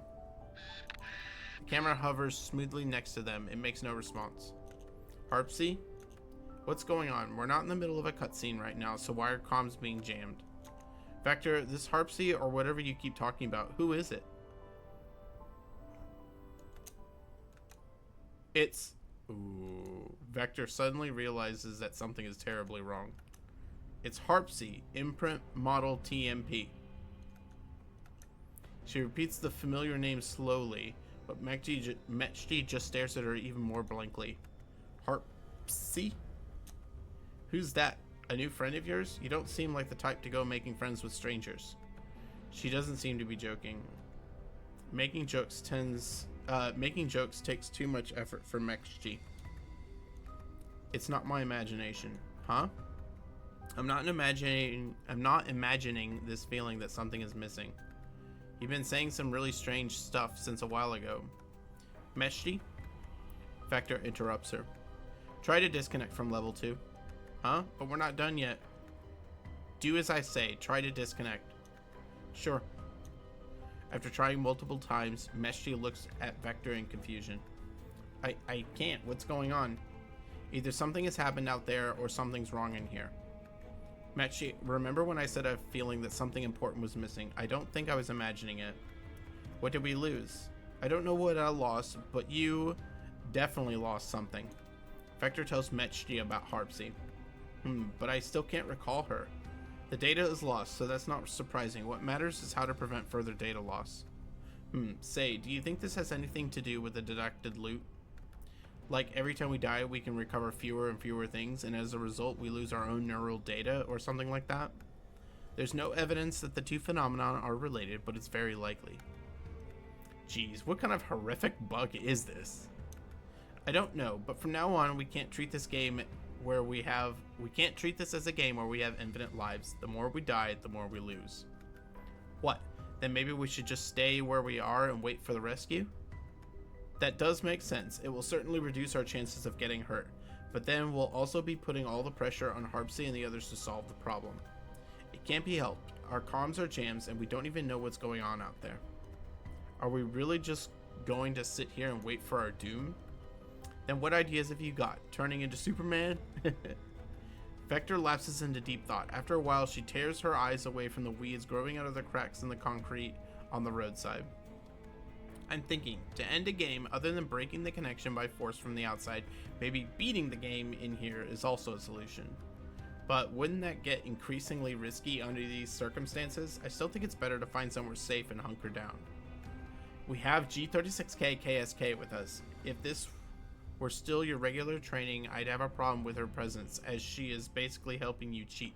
However, she can relieve some of the combat pressure for us in these desperate times.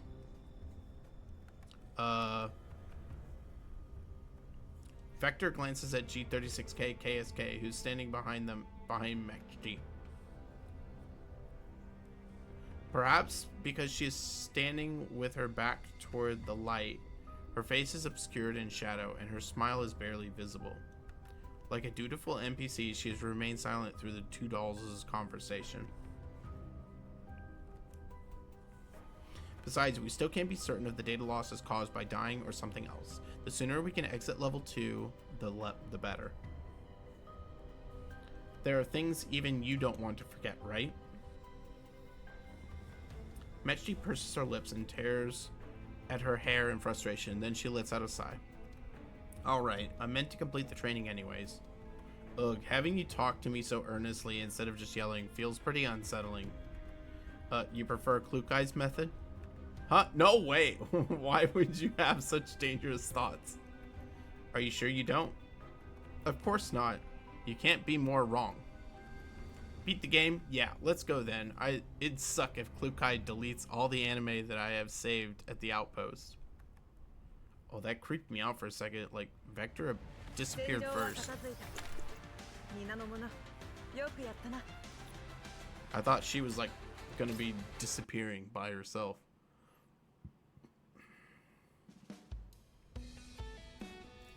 Alright.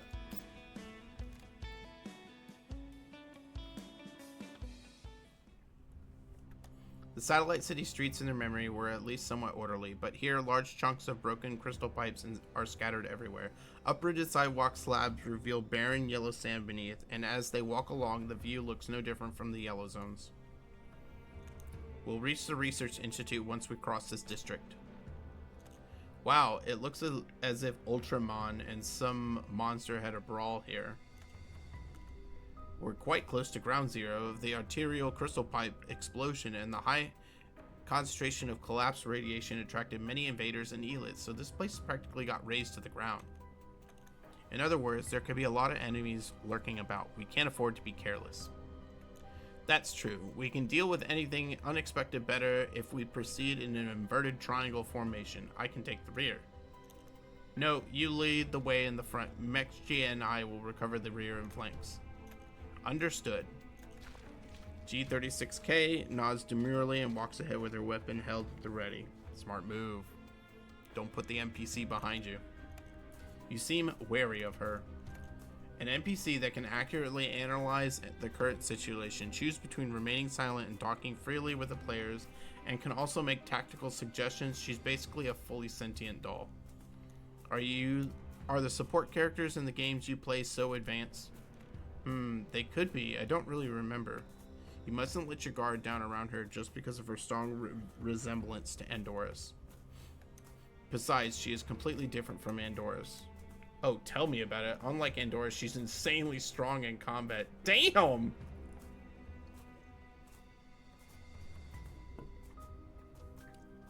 Though it would be much easier to tell her apart if her personality is significantly different from the real deal, just like Rushi in that number 90.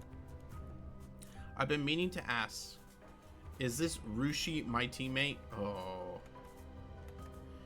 Mechji's eyes, which she can barely keep open most of the time, widen in shock.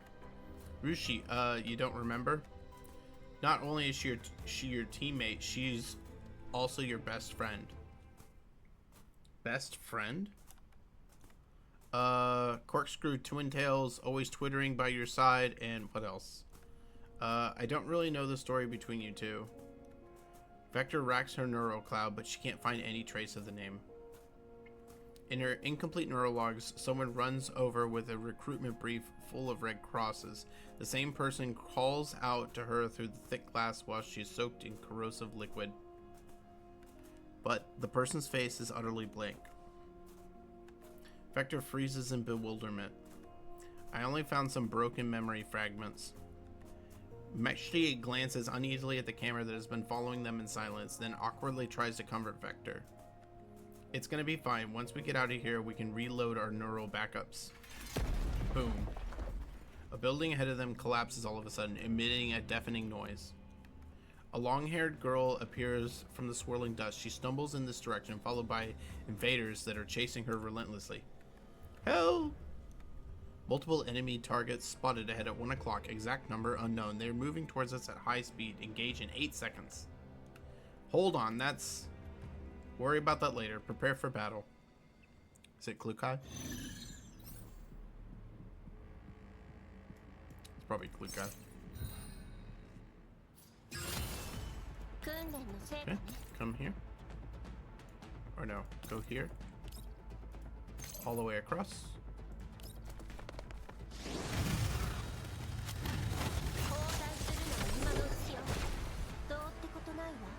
Move all the way over here. And this way.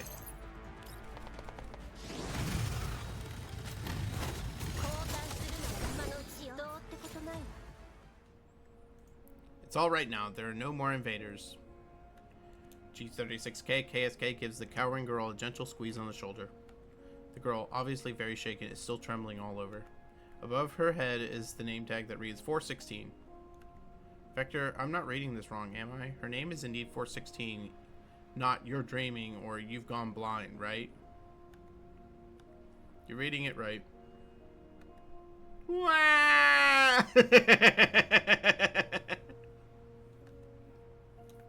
416 cranes her neck and starts bawling. Fat tears roll down from her eyes. Her usually cold and haughty face now looks almost pitiful. I know it's not the real deal, but it sure is impactful. I didn't expect we'd run into another new NPC so close to the Research Institute.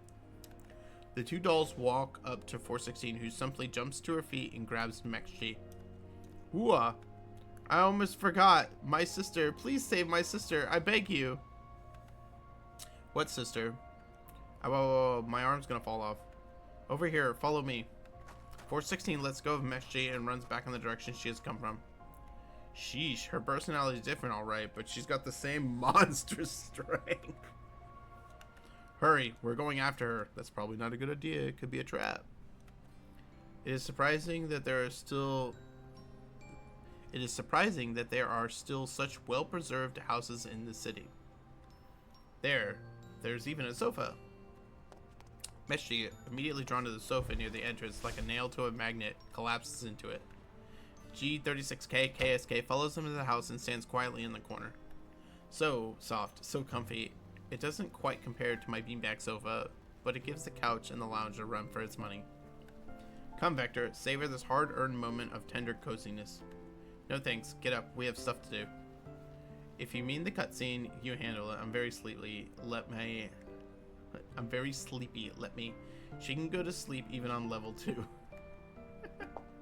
Vector shakes her head in mild disbelief and walks up to 416, who is now by a bed in the room.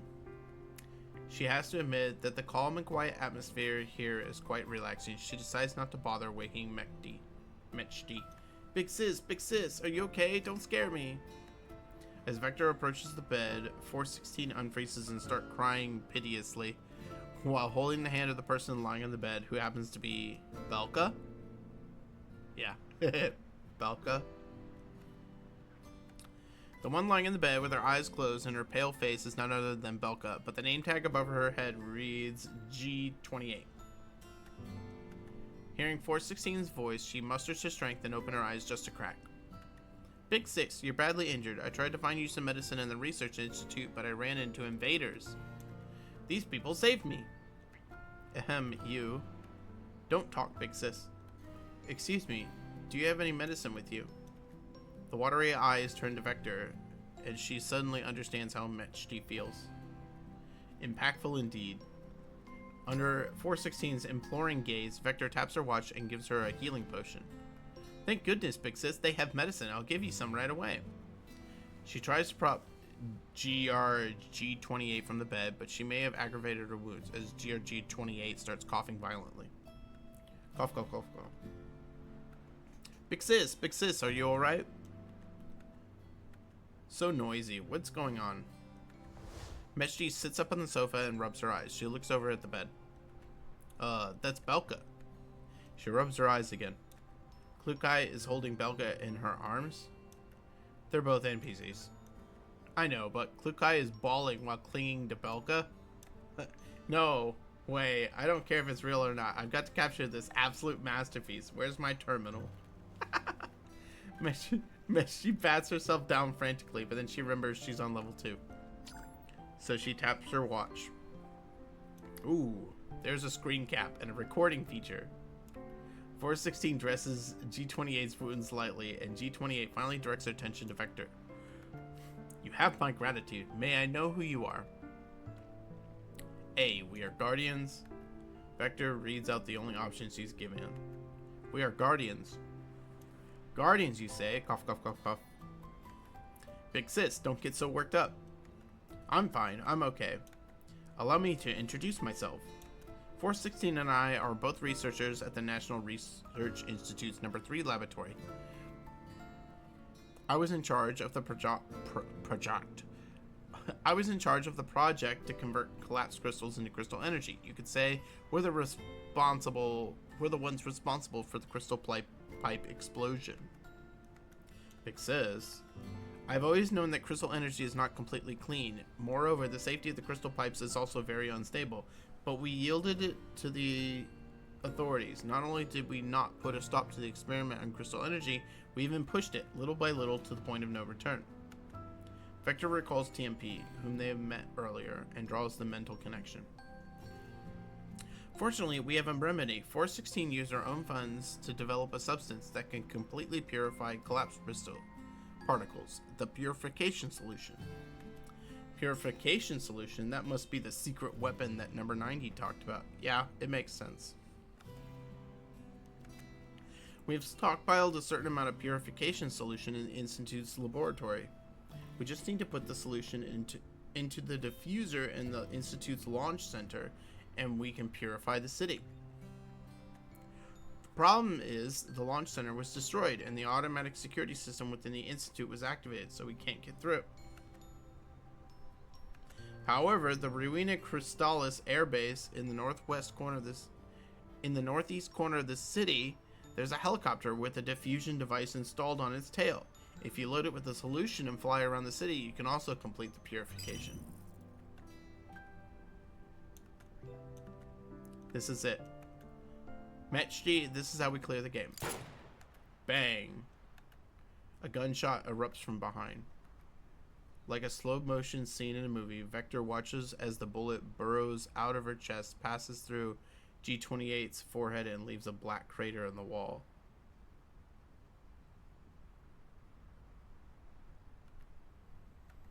The shot NPC seems utterly unfazed. She continues to rattle off pre-written script with great emotion despite the bullet hole on her head and the continuous gunfire. But Vector can no longer hear what she's saying. She turns around with great difficulty, only to see a smiling G36K with her gun raised, and Mechdi, who has flattened herself on the sofa in terror. Mechdi, run! Vector? Orbs of light appear where Vector has fallen. Mechdi knows that they are Vector's dropped items. What is the outside world like? Show me more.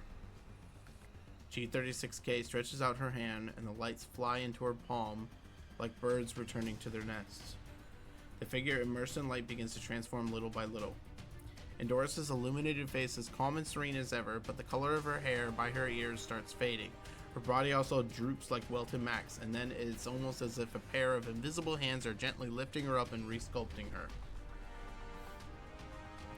After the light is faded, she appears before Mechdi like a patchwork portrait, with all the colors and characteristics of the different 404 characters. Damn. Not enough. Not enough at all. G36K, no, who exactly are you? I don't like this name. It sounds like a tool. I want my own name. A new name. to mark a new life, isn't that right? Who the hell are you? That's right, your name is Meshti. Meshti, it means dream. An eerie smile creeps across that uncanny patchwork face. I was born out of your memories, your dreams, Koshmar. You could call me Koshmar. Damn.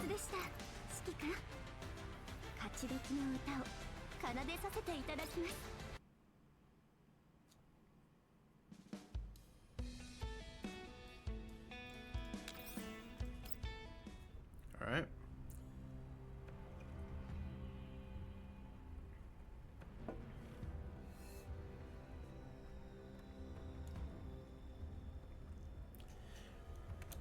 Remotely controlling the terminal in the training room, Tyr checks the code of the module and plug in row by row. Harpsy also nervously keeps her eyes glued to the terminal screen, not daring to relax at all. Meanwhile, Rushi and Welrod are keeping close eye on the situation on the level 2 at the surveillance monitor. What should we do? Vivi doesn't remember me anymore? The data loss is only temporary. Once she's out of there and re-downloads her neural backup, she will be the same old Vector. I know, but it still hurts that Vivi is treating me like a total stranger. Tears are a sign of your incompetence. If you keep crying, you will only put more pressure on Harpsy and Tyr.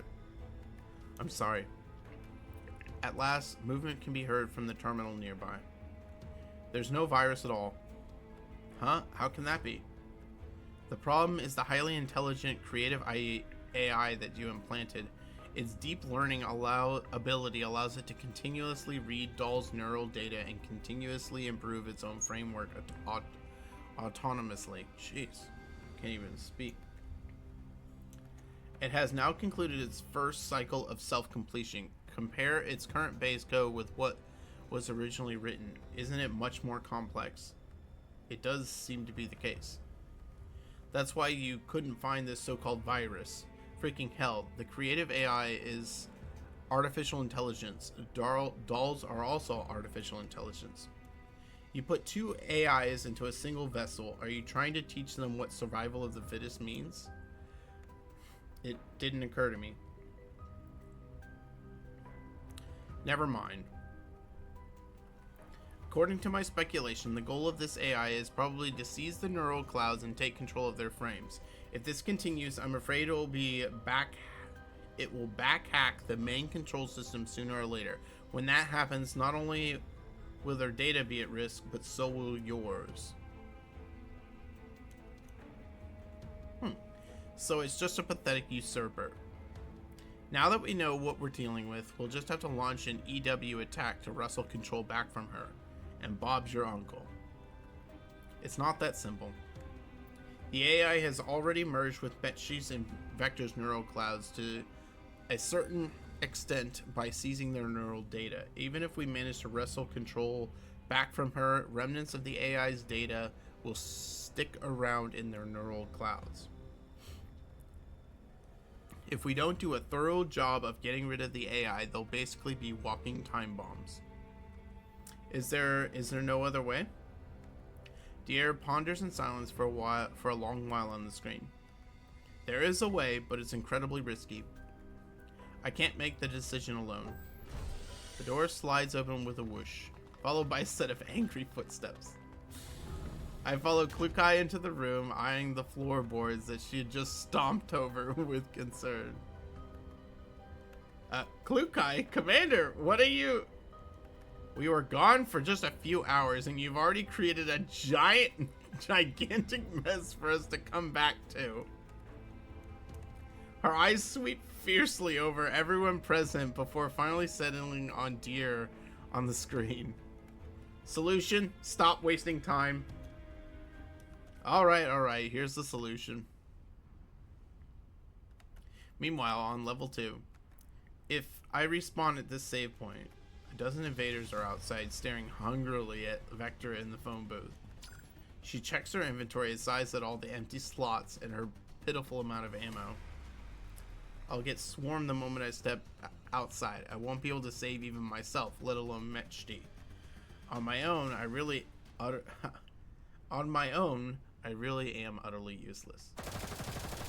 Bang, bang, bang, bang. Tense gunfire interrupts the Vector's moving. She watches as the invaders outside are shot in the head one by one. The area around the phone booth is cleared in no time. Vivi, are you alright? Sorry it took us so long to get here. A girl with corkscrew twin tails throws herself at the door of the phone booth, scaring Vector by squishing her face right up against the glass. We arrived right on time. Good thing you haven't lost the ability to make a sound judgment. I'm glad you didn't just rush out to take on these invaders and let them give you a thorough beatdown. It's safe now. Come on out. With a frown, Vector opens the door and exits the phone booth. She dodges Rushi's flying tackle and makes her way over to Harpsy. Harpsy wrings her hands nervously. Vector, are you okay? You seem to be the real Harpsy. How did you get in here? Vivi, ignoring me, eh? It looks like our almighty team leader has lost her memory of more than one teammate. You're right. I can't bring up any data regarding the two of you in my neural cloud. Vivi, you don't remember Welrod either? Never mind. We're here precisely to resolve this problem. Welrod looks at Harpsy, who's standing next to Vector. With a nod, Harpsy tells Vector everything in a soft murmur. So, Deer's recommendation is to defeat the AI, take what she drops, and recover the data I've lost. At the same time, I must clear the game and put an end to this endless cycle of dying and respawning, correct? That's it. Deer has already obtained certain permissions and will help us by using cheat codes. The limit on the stamina bar has been removed. This is way too risky. It wouldn't be such a big deal if it was just me and Mechty, but now you're putting yourselves in danger too. Vivi, how could you say that? What do you mean? It wouldn't be such a big deal if it was just you and Mechty. You're a very important companion and the leader of us, Team B. That's right, us. Without you, it wouldn't be us anymore. Vector looks at Rushi and finds herself speechless. I really don't have any memory of what you're saying. That's okay, I'll help you recover it. I can't recall anything at the moment, but I have a feeling. You must be someone whom I know very well. Rushi freezes for a moment, but then she beams. Yep. Alright, enough catching up. And don't be so pessimistic. Now that the high and mighty team leader is here, we may actually stand a chance. High and mighty team leader, you don't mean... Elsewhere, Mechty, who has been frantically avoiding Koshmar's pursuit, is cowering inside a concrete drainage pipe. You can't find me, you can't find me, you can't find... All of a sudden, a shadowy figure leans into the pipe. Eep! Mechty is so terrified her neural cloud is on the verge of shutting down, but once she makes out who it is, she lets out a sigh of relief. Oh, it's you, fake Klukai. This fake Klukai is looking at her with wide, pitiful eyes. Unimpressed, Mechty shrinks back and waves her hand at her, as if she were shooing away a puppy. Go away, you OOC weirdo. You're gonna make me get caught by that Frankenstein. Ugh, if only Tyrant Klukai were here, she would kill the Frankenstein easy peasy. Hey, why are you pulling me? I'm not going out there. Follow me. I know a safer place. Huh? A monstrous strong hand grabs Mechty and pulls her out of the pipe. Mechty is getting a bit disoriented.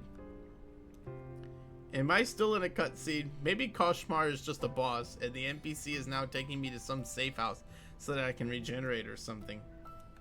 It's much safer here. Before she can react, her view is suddenly turned upside down and she feels herself being thrown headfirst into a cramped space. Ow, that hurts. What? What do you think? Don't you feel right at home in this trash can? Fake Klukai lifts her chin. The face that looked so pitiful a second ago is now full of disdain. Hold on. That tone, since the OOC NPC is now also getting OOC, she's actually resembling the original character more. This is getting a bit confusing.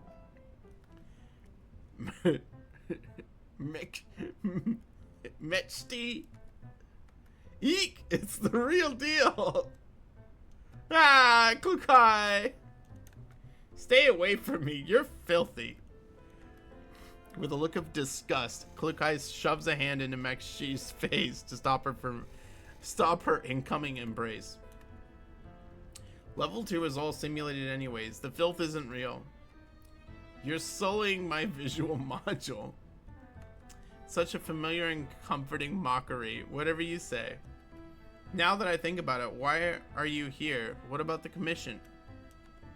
The client canceled the mission on short notice, so I came back. What else was I supposed to do? Visit the yellow zone with the commander and enjoy the collapse storm? I just didn't expect to receive such a huge surprise while on my way back. Klukai sneers coldly. Mechty gulps despite having no saliva. Let me explain. I just wanted to explore a new way of training. I will give you plenty of time to explain, but not now.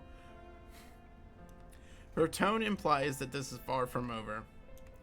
We take care of that distasteful Frankenstein first. I won't let that chimera of an AI make your already dumb Neuro Cloud even dumber and give you an excuse for your future dumb shenanigans.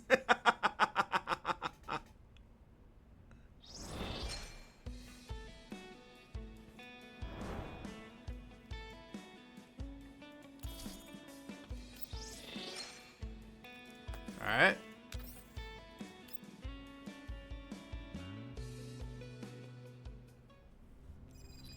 Is this communicator secure? Deer said he set up an encrypted comms channel that the AI won't be able to tap, so it should be secure. Oh, it's connected. Mechty, can you hear? If you had called any later, I would have counted you out. See you at the save point. Put someone with a fully functional language module on the line. Arpsy promptly shoves the communicator into Vector's hands. Klukai, it's me, Vector. Let's cut straight to the chase. Have they briefed you on the situation? Yes, I'm all caught up. Eliminate the AI, recover our neural data, clear the game, end the cycle. It's crucial that you follow the exact order. If you clear the game first, you won't be getting back any of the stolen data. I suggest you obtain the purification solution first, so that you can clear the game right after killing the AI, thus minimizing the time between those two steps and reducing the risk of having the plan derailed. Understood. Boom. Before she can finish, the sound of building exploding and collapsing can be heard from the other end of the line. Ah, Klukai, Koshmar is coming. Why are you screaming your head off? Is your gun a prop? Koshmar? That Frankenstein gave herself a name that means nightmare. What a joke. I'm going to turn this into her nightmare.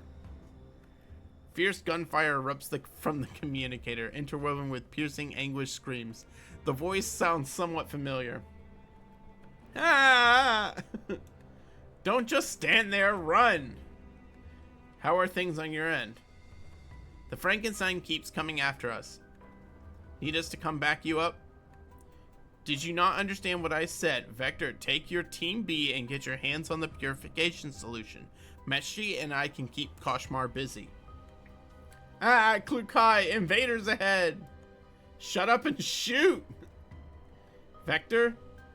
Understood, I'll be sure to complete the mission. A three-dimensional image of the Research Institute building is displayed on the screen of Vector's watch. According to the topographic map and intelligence provided by Deer, the Institute's security protocol has been fully activated, but more than 75% of the building is damaged, so there are plenty of poorly defended openings.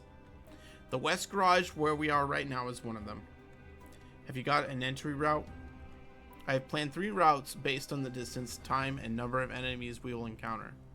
I personally recommend Route C, which is to go along the outer edge of the west corridor to the exterior of Zone Z, where there is a gap in the wall that was blasted open. After entering Zone Z from the gap, we turn right, travel for 200 meters, at which point we will come across an air raid passage that goes all the way down. We follow the air raid passage down to level LG10, crawl along the ventilation duct there to the 5th window, and we will arrive right above the laboratory where the solution is stored. What's your reason for choosing this route? It's relatively safe. It's a little convoluted, but the defenses along this route are the weakest. We may run into security droids on patrol near the gap leading into Zone Z, but that's it. As for the patrols within the lab, the enemies are in the open while we have the advantage of surprise, so they pose no threat at all. Welrod plants a hand on her hip, looking the very picture of confidence. Welrod, yes? You don't have to keep reiterating the loss of your neural data. No, I just think that you're capable of making detailed plans and have a commanding presence. You are more of a team leader than me. Huh? Please don't say that. You're great too, Vivi. There's no need to spare my feelings. I'm merely stating facts. However, you haven't considered a potential problem. Go on then. Vector points at herself. Welrod can't help but show a hint of surprise. Since I lack sufficient information of both you and Rushi, it is impossible for me to assign roles and coordinate effectively based on your strengths and weaknesses, so I would like to hand over command of this operation to you. You mean I'm to be the team leader? You are a more suitable candidate under these circumstances. Despite the data loss, Vector appears much more certain than usual. Is there a problem? Surely this shouldn't be a challenge for you. Challenge or not, I will fulfill my responsibility. Following the entry route planned by Welrod, Team B successfully reaches the ventilation duct just above the lab. They peer into the lab through the cracks of the vent. The room is unoccupied. Only a handful of equipment is still running and making some rickety noise. No enemy units in sight. No sign of the target item either. Once we're in there, Harpsy and Rushi will search for the solution. Make sure you have your respective search areas don't overlap. Make sure your respective search areas don't overlap. Vector and I will keep moving and be on the lookout. Roger that. The 4 dolls enter the laboratory through the vent. As Vector gets a better look at the layout of the lab, a certain fragmented scene flashes by quickly in her neural cloud. Vivi, what's wrong? Rushi asks, sensing her hesitation. The scene feels oddly familiar, like I've been here before. Familiar? Oh, you mean the simulation training we did this morning? It does look a bit similar, but there's no hostage to be rescued this time. Simulation training.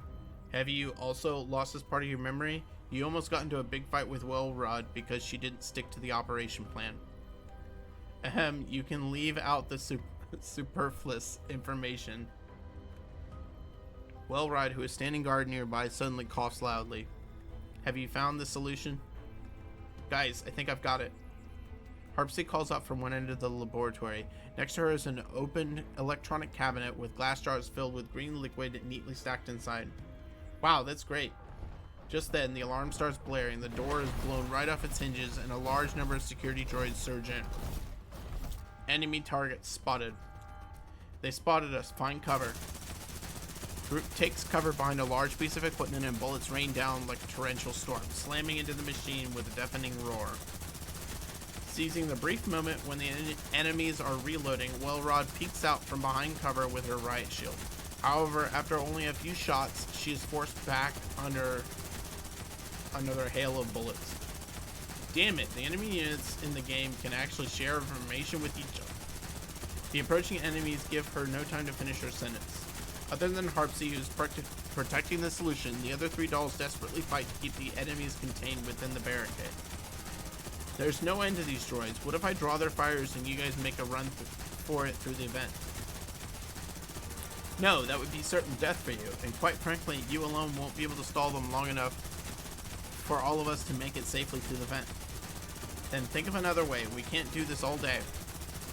Our only choice is to clear a path with grenades and charge through the main entrance. The weight in Welrod's hand is suddenly gone. When she looks up, Vector has already grabbed her riot shield and charged out of cover. What are you doing, Vector? The enemies instantly shift their aim and unleash a relentless barrage towards Vector. Make for the vent. Rushi, Harpsy, get the solution safely out of here. If you don't see us after more than 10 minutes, get to the airbase on your own. Welrod grabs a discarded metal plate from the ground and holds it up in front of her. But what about you? It's just a game. Dying once is no big deal.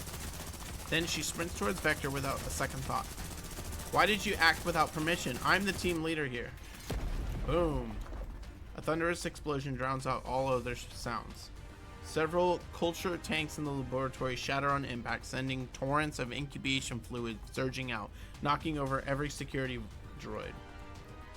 Welrod loses her footing and nearly falls, but Vector, who has anticipated this, catches her firmly. Go! From the corner of her eye, Welrod spots Rushi and Harpsy already crawling into the ventilation duct.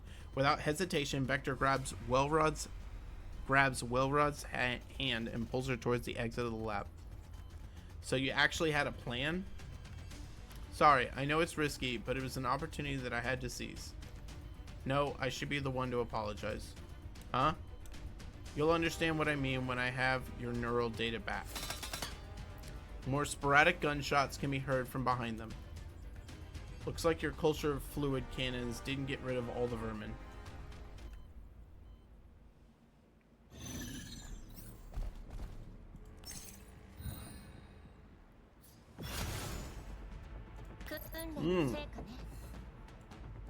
My throat is dead.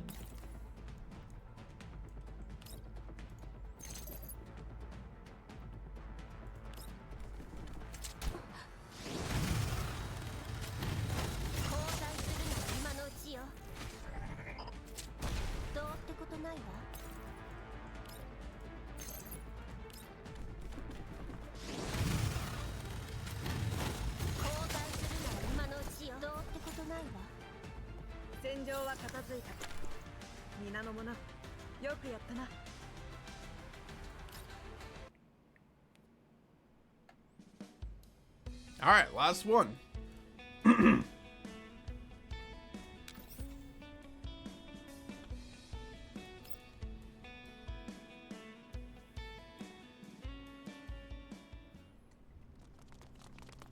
Having successfully acquired the purification solution and withdrawn from the Research Institute, Team B is now moving toward the northeastern corner of the Runic Crystallis under the cover of night as quickly as they can. Harpsy, can you contact Meshti and Klukai? The comms channel is still online, but nobody is answering. Keep the line open. Okay. Harpsy sends another comms request. Unlike before, when her requests were met with nothing but long, tedious dial tone, the call is answered almost instantly. This is Harpsy. We've secured the purification solution and are heading towards the Runic Crystallis airbase. Purification solution? Since the signal is unstable, the speaker's face isn't shown on screen. But the voice belongs to neither Klukai nor Mechti. I see. Huh? Wait for me, I'll be right there. Beep, beep, beep. The call is terminated. Harpsy looks over at Vector in alarm. That was neither Klukai nor Mechti. It could only be Koshmar. Dun dun dun. Then Mechti and Klukai must be in big trouble. It's pretty obvious from the call that Koshmar is on her way to do us in. Even Klukai couldn't beat her, so what chances do we? Calm down. Worst case, she defeated Klukai and Mechti. But as long as we haven't cleared the game, the respawn cycle won't end. Once they respawn, they'll come back to us. Once they respawn, they'll come to back us up. So don't worry too much about them. There were just 2 of them, so they couldn't even utilize basic team formation. Their defeat was hardly unexpected. Now that we're all here, as long as we stay on our toes, defeating Koshmar isn't entirely impossible. That's right. Besides, that's just the worst case scenario. What if things went down better than what we're assuming? Ha! Has the amnesia actually cured your paranoia? Say, maybe you should just stay like this. That wasn't a smart comment. Vector shakes her head. Whether it does me any good or not, I need to recover all my memories of you. I don't want to misplace any of it. I was just joking. Don't take it so seriously. Why is there such an enviable sense of rapport between the two of you now? What happened between you two? Nothing. Put a lid on your pointless curiosity. Look, Vivi. Is that the helicopter that G28 mentioned? A battered military helicopter sits on the small tarmac. A rectangular device is hanging from its tail. That should be it. Inspect the engine first. Make sure it is fit to fly. Okay. Rushi climbs into the cockpit to inspect it. After a quick check, she hops back down. The engine is in good condition and there's plenty of fuel. The helicopter even has an autopilot function. Bang, bang, bang, bang. Though the two managed to dodge the attack in time, the helicopter is now riddled with bullet holes in an instant. That's what I was thinking. I was like, it's not really smart. Oh my, did I miss? The girl hovering mid-air lowers the gun in her hands, but the 7 guns floating around her remain trained on Vector and Rushi. How can she control so many guns at once? Hang on, is she wielding my PP-90? Next time, I'll take better aim, okay? Give me all of your data, please. That way, I will be complete. Her voice is undoubtedly that of a young girl, yet it is light and airy with an upward tilt tinged with mockery. Vector stares at her for a while, then she lets out a chuckle. Why are you laughing? No wonder Klukai called you Frankenstein. Frankenstein? Your appearance, weapons, everything about you stems from Matchi and my neural data on the 8 of us. Vector shows no fear of her weapons. She paces before Koshmar with deliberate ease. Still hovering midair, Koshmar follows Vector's movement and turns her body slowly. Even if you read all of our neural data and seized all our frames, you will never be perceived as a complete doll or a new Koshmar. You're just an amalgamation of patchwork parts. You don't even actually exist, let alone have the ability to be complete. I don't exist? I will never be complete? That's right, you don't exist, Welrod.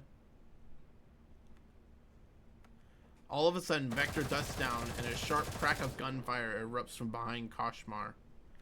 Bullets tear through her limbs and abdomen. Caught off guard, Koshmar immediately flies up to dodge the attack from behind. When she turns and spots Welrod and Harpsy firing at her from behind the helicopter, her face instantly contorts in fury. You ambushed me! Just reciprocating the courtesy you showed to our friends. Sobs. I want to have my own frame, like the rest of you. I want to experience the outside world. I can have my own data. All this data, it's all me. Koshmar lets out an anguished shriek. The floating guns around her start spinning and firing wildly in all directions. Spread out. Amidst the chaos, a stray bullet strikes the purification solution that had been strapped to Harpsy's arm, sending the glass container tumbling. The fluorescent green liquid instantly catches Koshmar's attention. The purification solution. She halts her reckless barrage and aims her gun at the container. Oh no. Vector lunges to shield the container, but Koshmar has already pulled the trigger, and the bullet shoots straight towards Vector's head. Vivi, look out! Bang! The loud noise is followed by dreadful silence. Vector opens her eyes. The glass container in her arms is intact, and she isn't met with the dreaded "you died" text. Then that gunshot. Holy shit! What kind of ultimate kill stealer are you? You even managed to hit the airborne bullet. Starting from tomorrow, you're adding 200 shots to your dynamic target practice.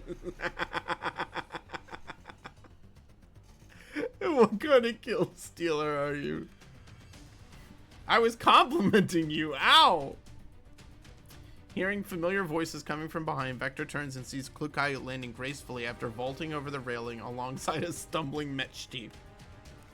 Vivi, are you alright? Yeah, I'm fine. Vector grips the container tightly. Her fingers are still trembling. If you're okay, then get up right now. The fight isn't over yet.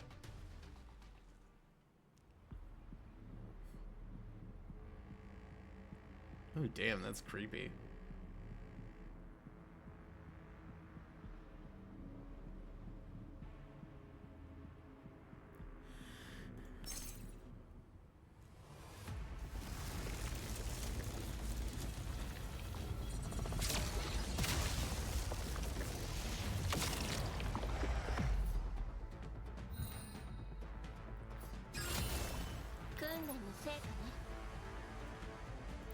Let's go right here.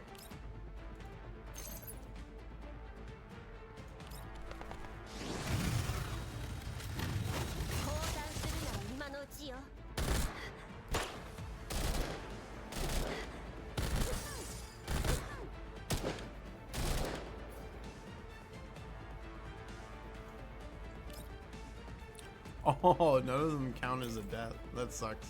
Okay. 了解。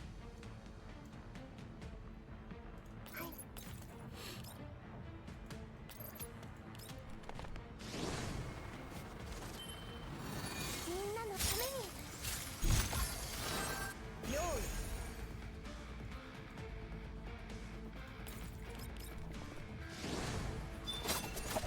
それがしが守る。ここです。横たわれば突起。立てれば平気。ごめん。横たわれば突起。今だ。念に済まして。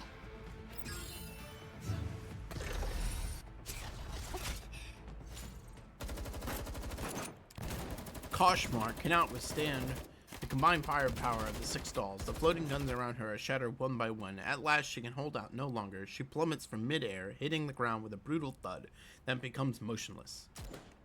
Kulikai steps forward, firing a couple of rounds into her body just to be sure. After confirming no further movement, she signals the others, and one by one they emerge from cover. Is it over? But the helicopter got shot into Swiss cheese, so what do we do now? Well, Rushi, go check the status of the helicopter. If it's not usable, check the other aircraft. No way this helicopter is the only functional aircraft on the entire airbase. There's actually a distinct possibility. Ow! Why did you bonk me in the head? Shut up already. Go with Vector and recover your neural data. Koshmar will be back after she respawns.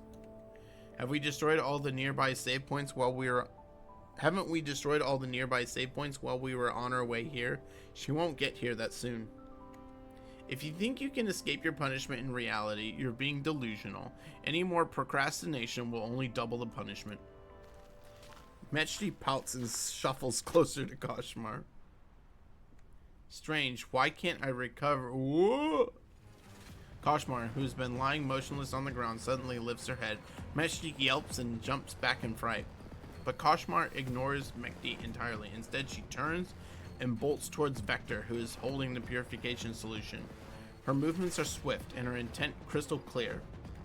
Rushi and Welrod, who had been inspecting the helicopter nearby, are drawn to the commotion by Mechti's startled cry. Kulikai and Vector are the first to react. Without hesitation, they draw their guns and open fire on Koshmar. A fresh burst of bullets completely sever Koshmar's already dangling left arm, but she doesn't even flinch. With her still functional right hand, she brushes against a shadowy, decorative mark on the side of her right thigh. Electronic currents crackle around her, then with a flash of white light that illuminates the darkness, the shadow solidifies into a drawn blade. Without slowing, she lunges at Vector with the weapon.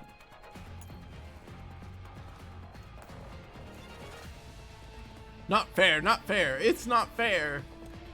If I'm stuck here, you're not leaving either. Crap. There's no time to dodge. The raised blade gleams coldly under the moonlight. Bang. A small figure suddenly barrels into Koshmar from the side, knocking her away from Vector. Vector immediately ceases firing, but not before a stray bullet strikes the body of Koshmar's assailant. You. Koshmar instinctively clamps down on the doll who has crashed into her, and in the struggle, her blade veers slightly before plunging downward with full force. Oof. Mechti. Damn it, this is supposed to be a game. Why does it hurt like a bitch? Mechti collapses like a marionette with its strings cut, her form dissolving into scattered fragments of light. Gosh darn it, the nearest save point is so far away. Guess I'm not coming back. Vector, I'll be waiting for you in the future. The light completely fades away. Don't just stand there, attack, shoot her to bits. At Klukai's sharp command, another hail of bullets rain down on Koshmar. Bullets tear through and riddle her body. As Klukai gives the final order, Koshmar's body gradually breaks apart into smaller and smaller fragments. Koshmar's anguished screams fade, and at the same time, the fragments of her body begin to glow. Stop! The dolls cease their attack. The broken pieces dissolve, unraveling into delicate threads of light that peel away from Koshmar's remains.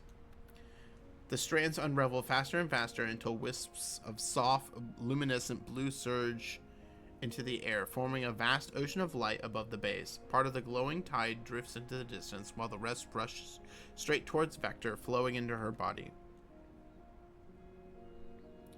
That's... The waves of light flood Vector's mind. She can't help but bend forward, sinking to her knees.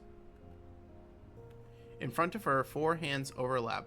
Following the arms upward, she sees familiar features begin to take shape on 2 once blank faces. The fragments have returned to their rightful place.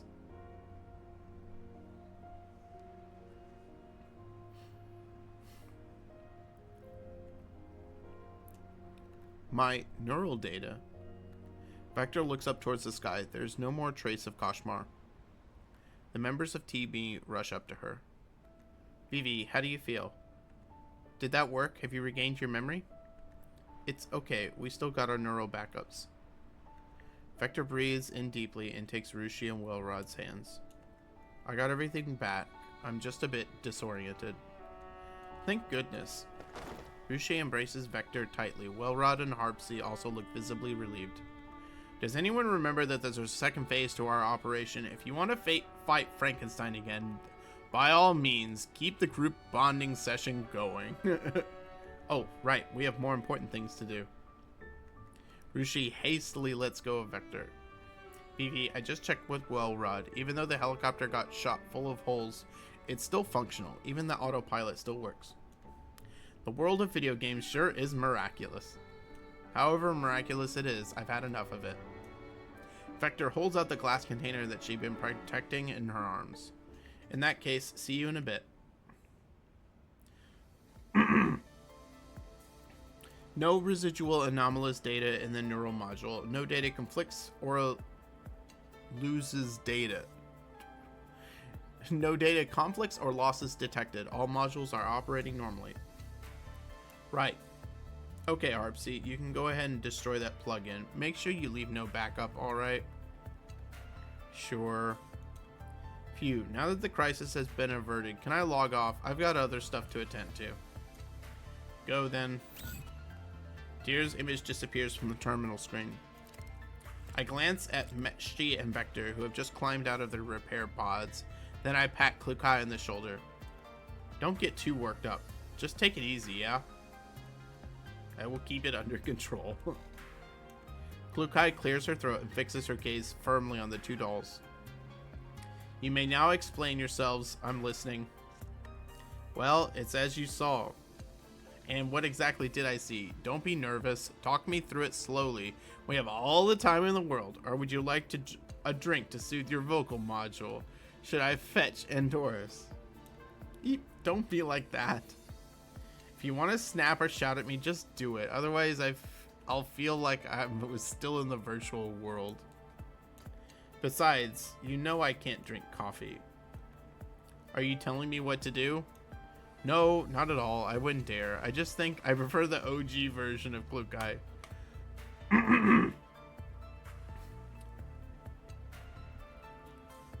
If memory serves, that would be the one you called Tyrant, Klukai. A chuckle slips out, earning me a mildly disapproving glance from Klukai. I was wrong, Klukai. I shouldn't have asked Harpsy to create that plug-in without permission. What else? And I shouldn't mix training and games.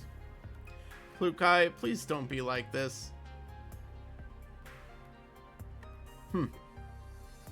Klukai tilts her chin up and shoots Mechty one more sharp, murderous glare before turning to a trembling Harpsy. Just as she is about to speak, Vector interrupts her. If I had run a tighter ship, this wouldn't have happened. As the leader of Team B, I bear full responsibility for this incident and I will submit a complete review and self-reflection before dawn.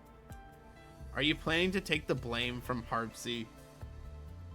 No, but at the end of the day, this all happened because I failed to discipline my team members properly. This is Team B's management issue. Let me handle it. Klukai gazes at Vector, then glances at the members of Team B hanging their heads behind her. Remember to include your proposed solution to the problem in your review. Understood. Mechty, you're coming to the shooting range with me. The shooting range at this hour? It's so late. I know it's my punishment, but can't we leave it till tomorrow? Klukai reaches into her pocket and pulls out a small switch. It is compact with a round button resting right under her fingertip. Mechty immediately flails her hands in panic. I'll come! I'm coming, alright? Then I'll be going with Mechty. Commander, would you like to join us? I understand the meaningful look that Klukai's giving me. She wants Vector to handle Team B's internal affairs on her own. Vector might find it awkward if we stay. At the same time, my instincts tell me this is a moment for Vector to reach a consensus with her team. But can she really do it? I look at her, both worried and hopeful. At that moment, the still inexperienced team leader meets my gaze and gives a firm nod. Sure, I'll come too. What? Even the commander will be supervising me? We'll see if you dare slack off again with two pairs of eyes watching you. Now let's go. Klukai takes the lead, pulling Mechty out the door. As I walk past Vector, I give her a reassuring pat on the shoulder. She looks up at me with silent understanding.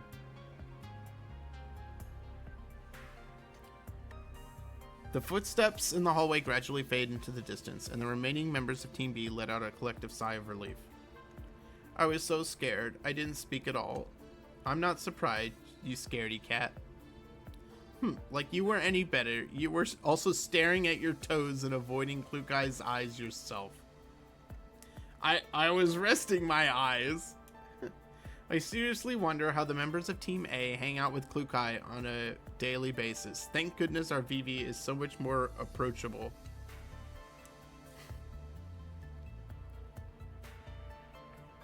Thank you, Vector, for stepping in when Klukai was about to dress me down. I wouldn't know what to say at all. Vector's gonna absolutely wreck them. No, I wasn't trying to defend you. Huh? Even though I sensed that something wasn't right, I didn't insist on putting a stop to it. And your disregard for the rules and protocols is all because I did not set a good example. I must take full responsibility for everything that happened. We didn't disregard. Seeing that Welrod still intends to argue the point, Vector cuts her off firmly. Disregard is exactly what it is. Vector's gaze does not waver this time. She looks at Welrod straight in the eye without any of her usual moroseness.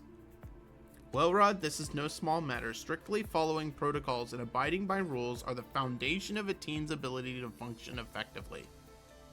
But procedures and rules shouldn't be stagnant. Even if they need to be adjusted, the changes must be thoroughly tested, otherwise they'll end up like a chandelier crashing down in the middle of battle, hindering the team, or worse, hurting someone. Do you understand, Welrod? An awkward silence fills the training room again. Vector lets out a soft sigh. Then again, maybe using what happened on the battlefield as an analogy isn't very appropriate. In combat, you don't always have time to react or test a strategy. Sometimes spontaneous actions can turn the tide of a battle more effectively than rigidly sticking to a plan. Now that I've been in your position, I realize that when the moment comes, I should rely on my own judgment as well. I shouldn't have been so quick to attribute your actions to a blind desire to score highly, nor should I have rushed to justify my own idea as the best solution.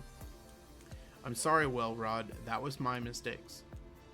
The air grows still for a few seconds. As she looks into Vector's apologetic eyes, Welrod slowly speaks. Back at the lab, when you suddenly rushed forward and shattered the culture tanks, it really caught me off guard. Did you ever stop to think whether your riot shield would withstand the impact?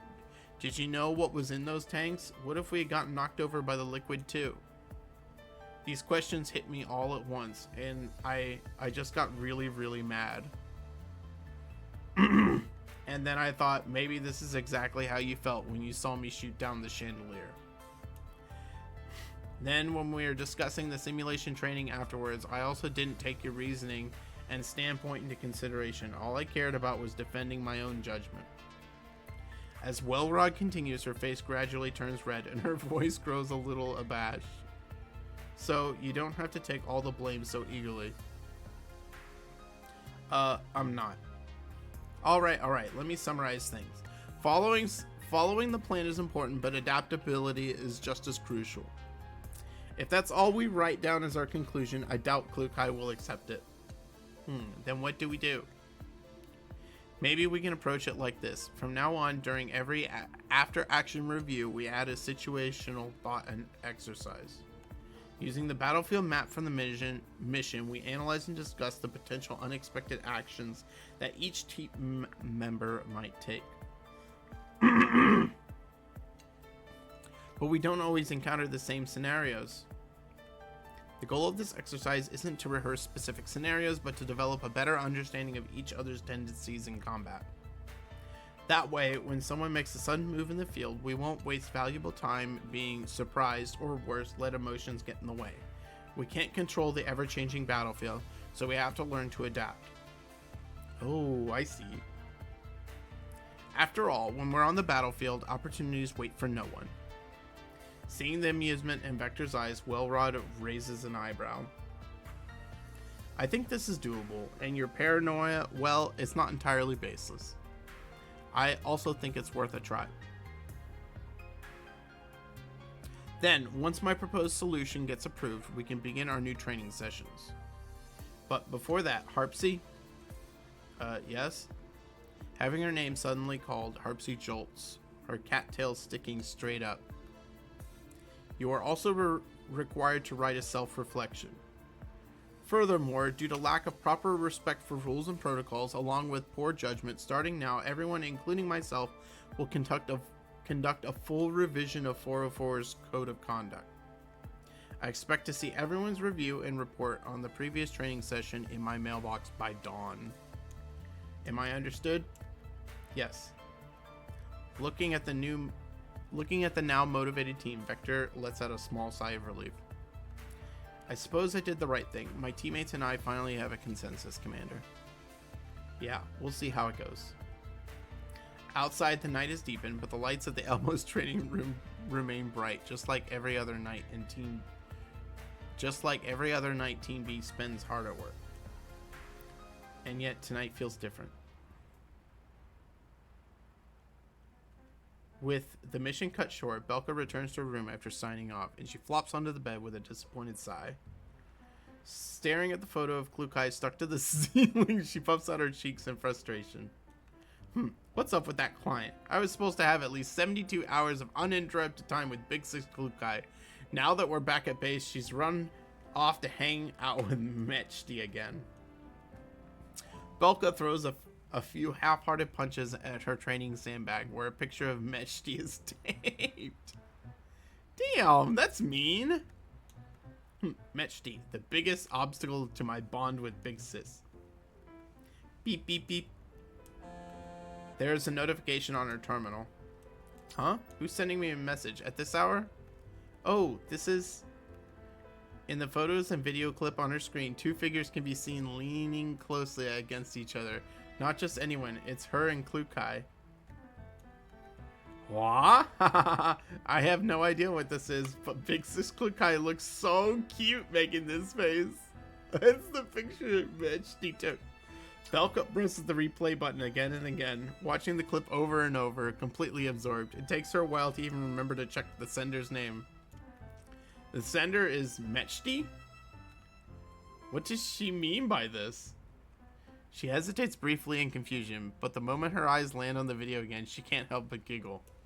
Who cares? Just for today, you can be the witness of the love and friendship between Big Sis Klukai and me, Mechty.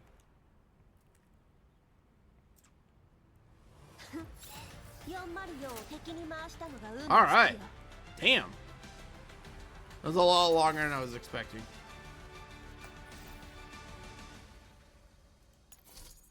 Of course, I mean, talking through it all takes a while, so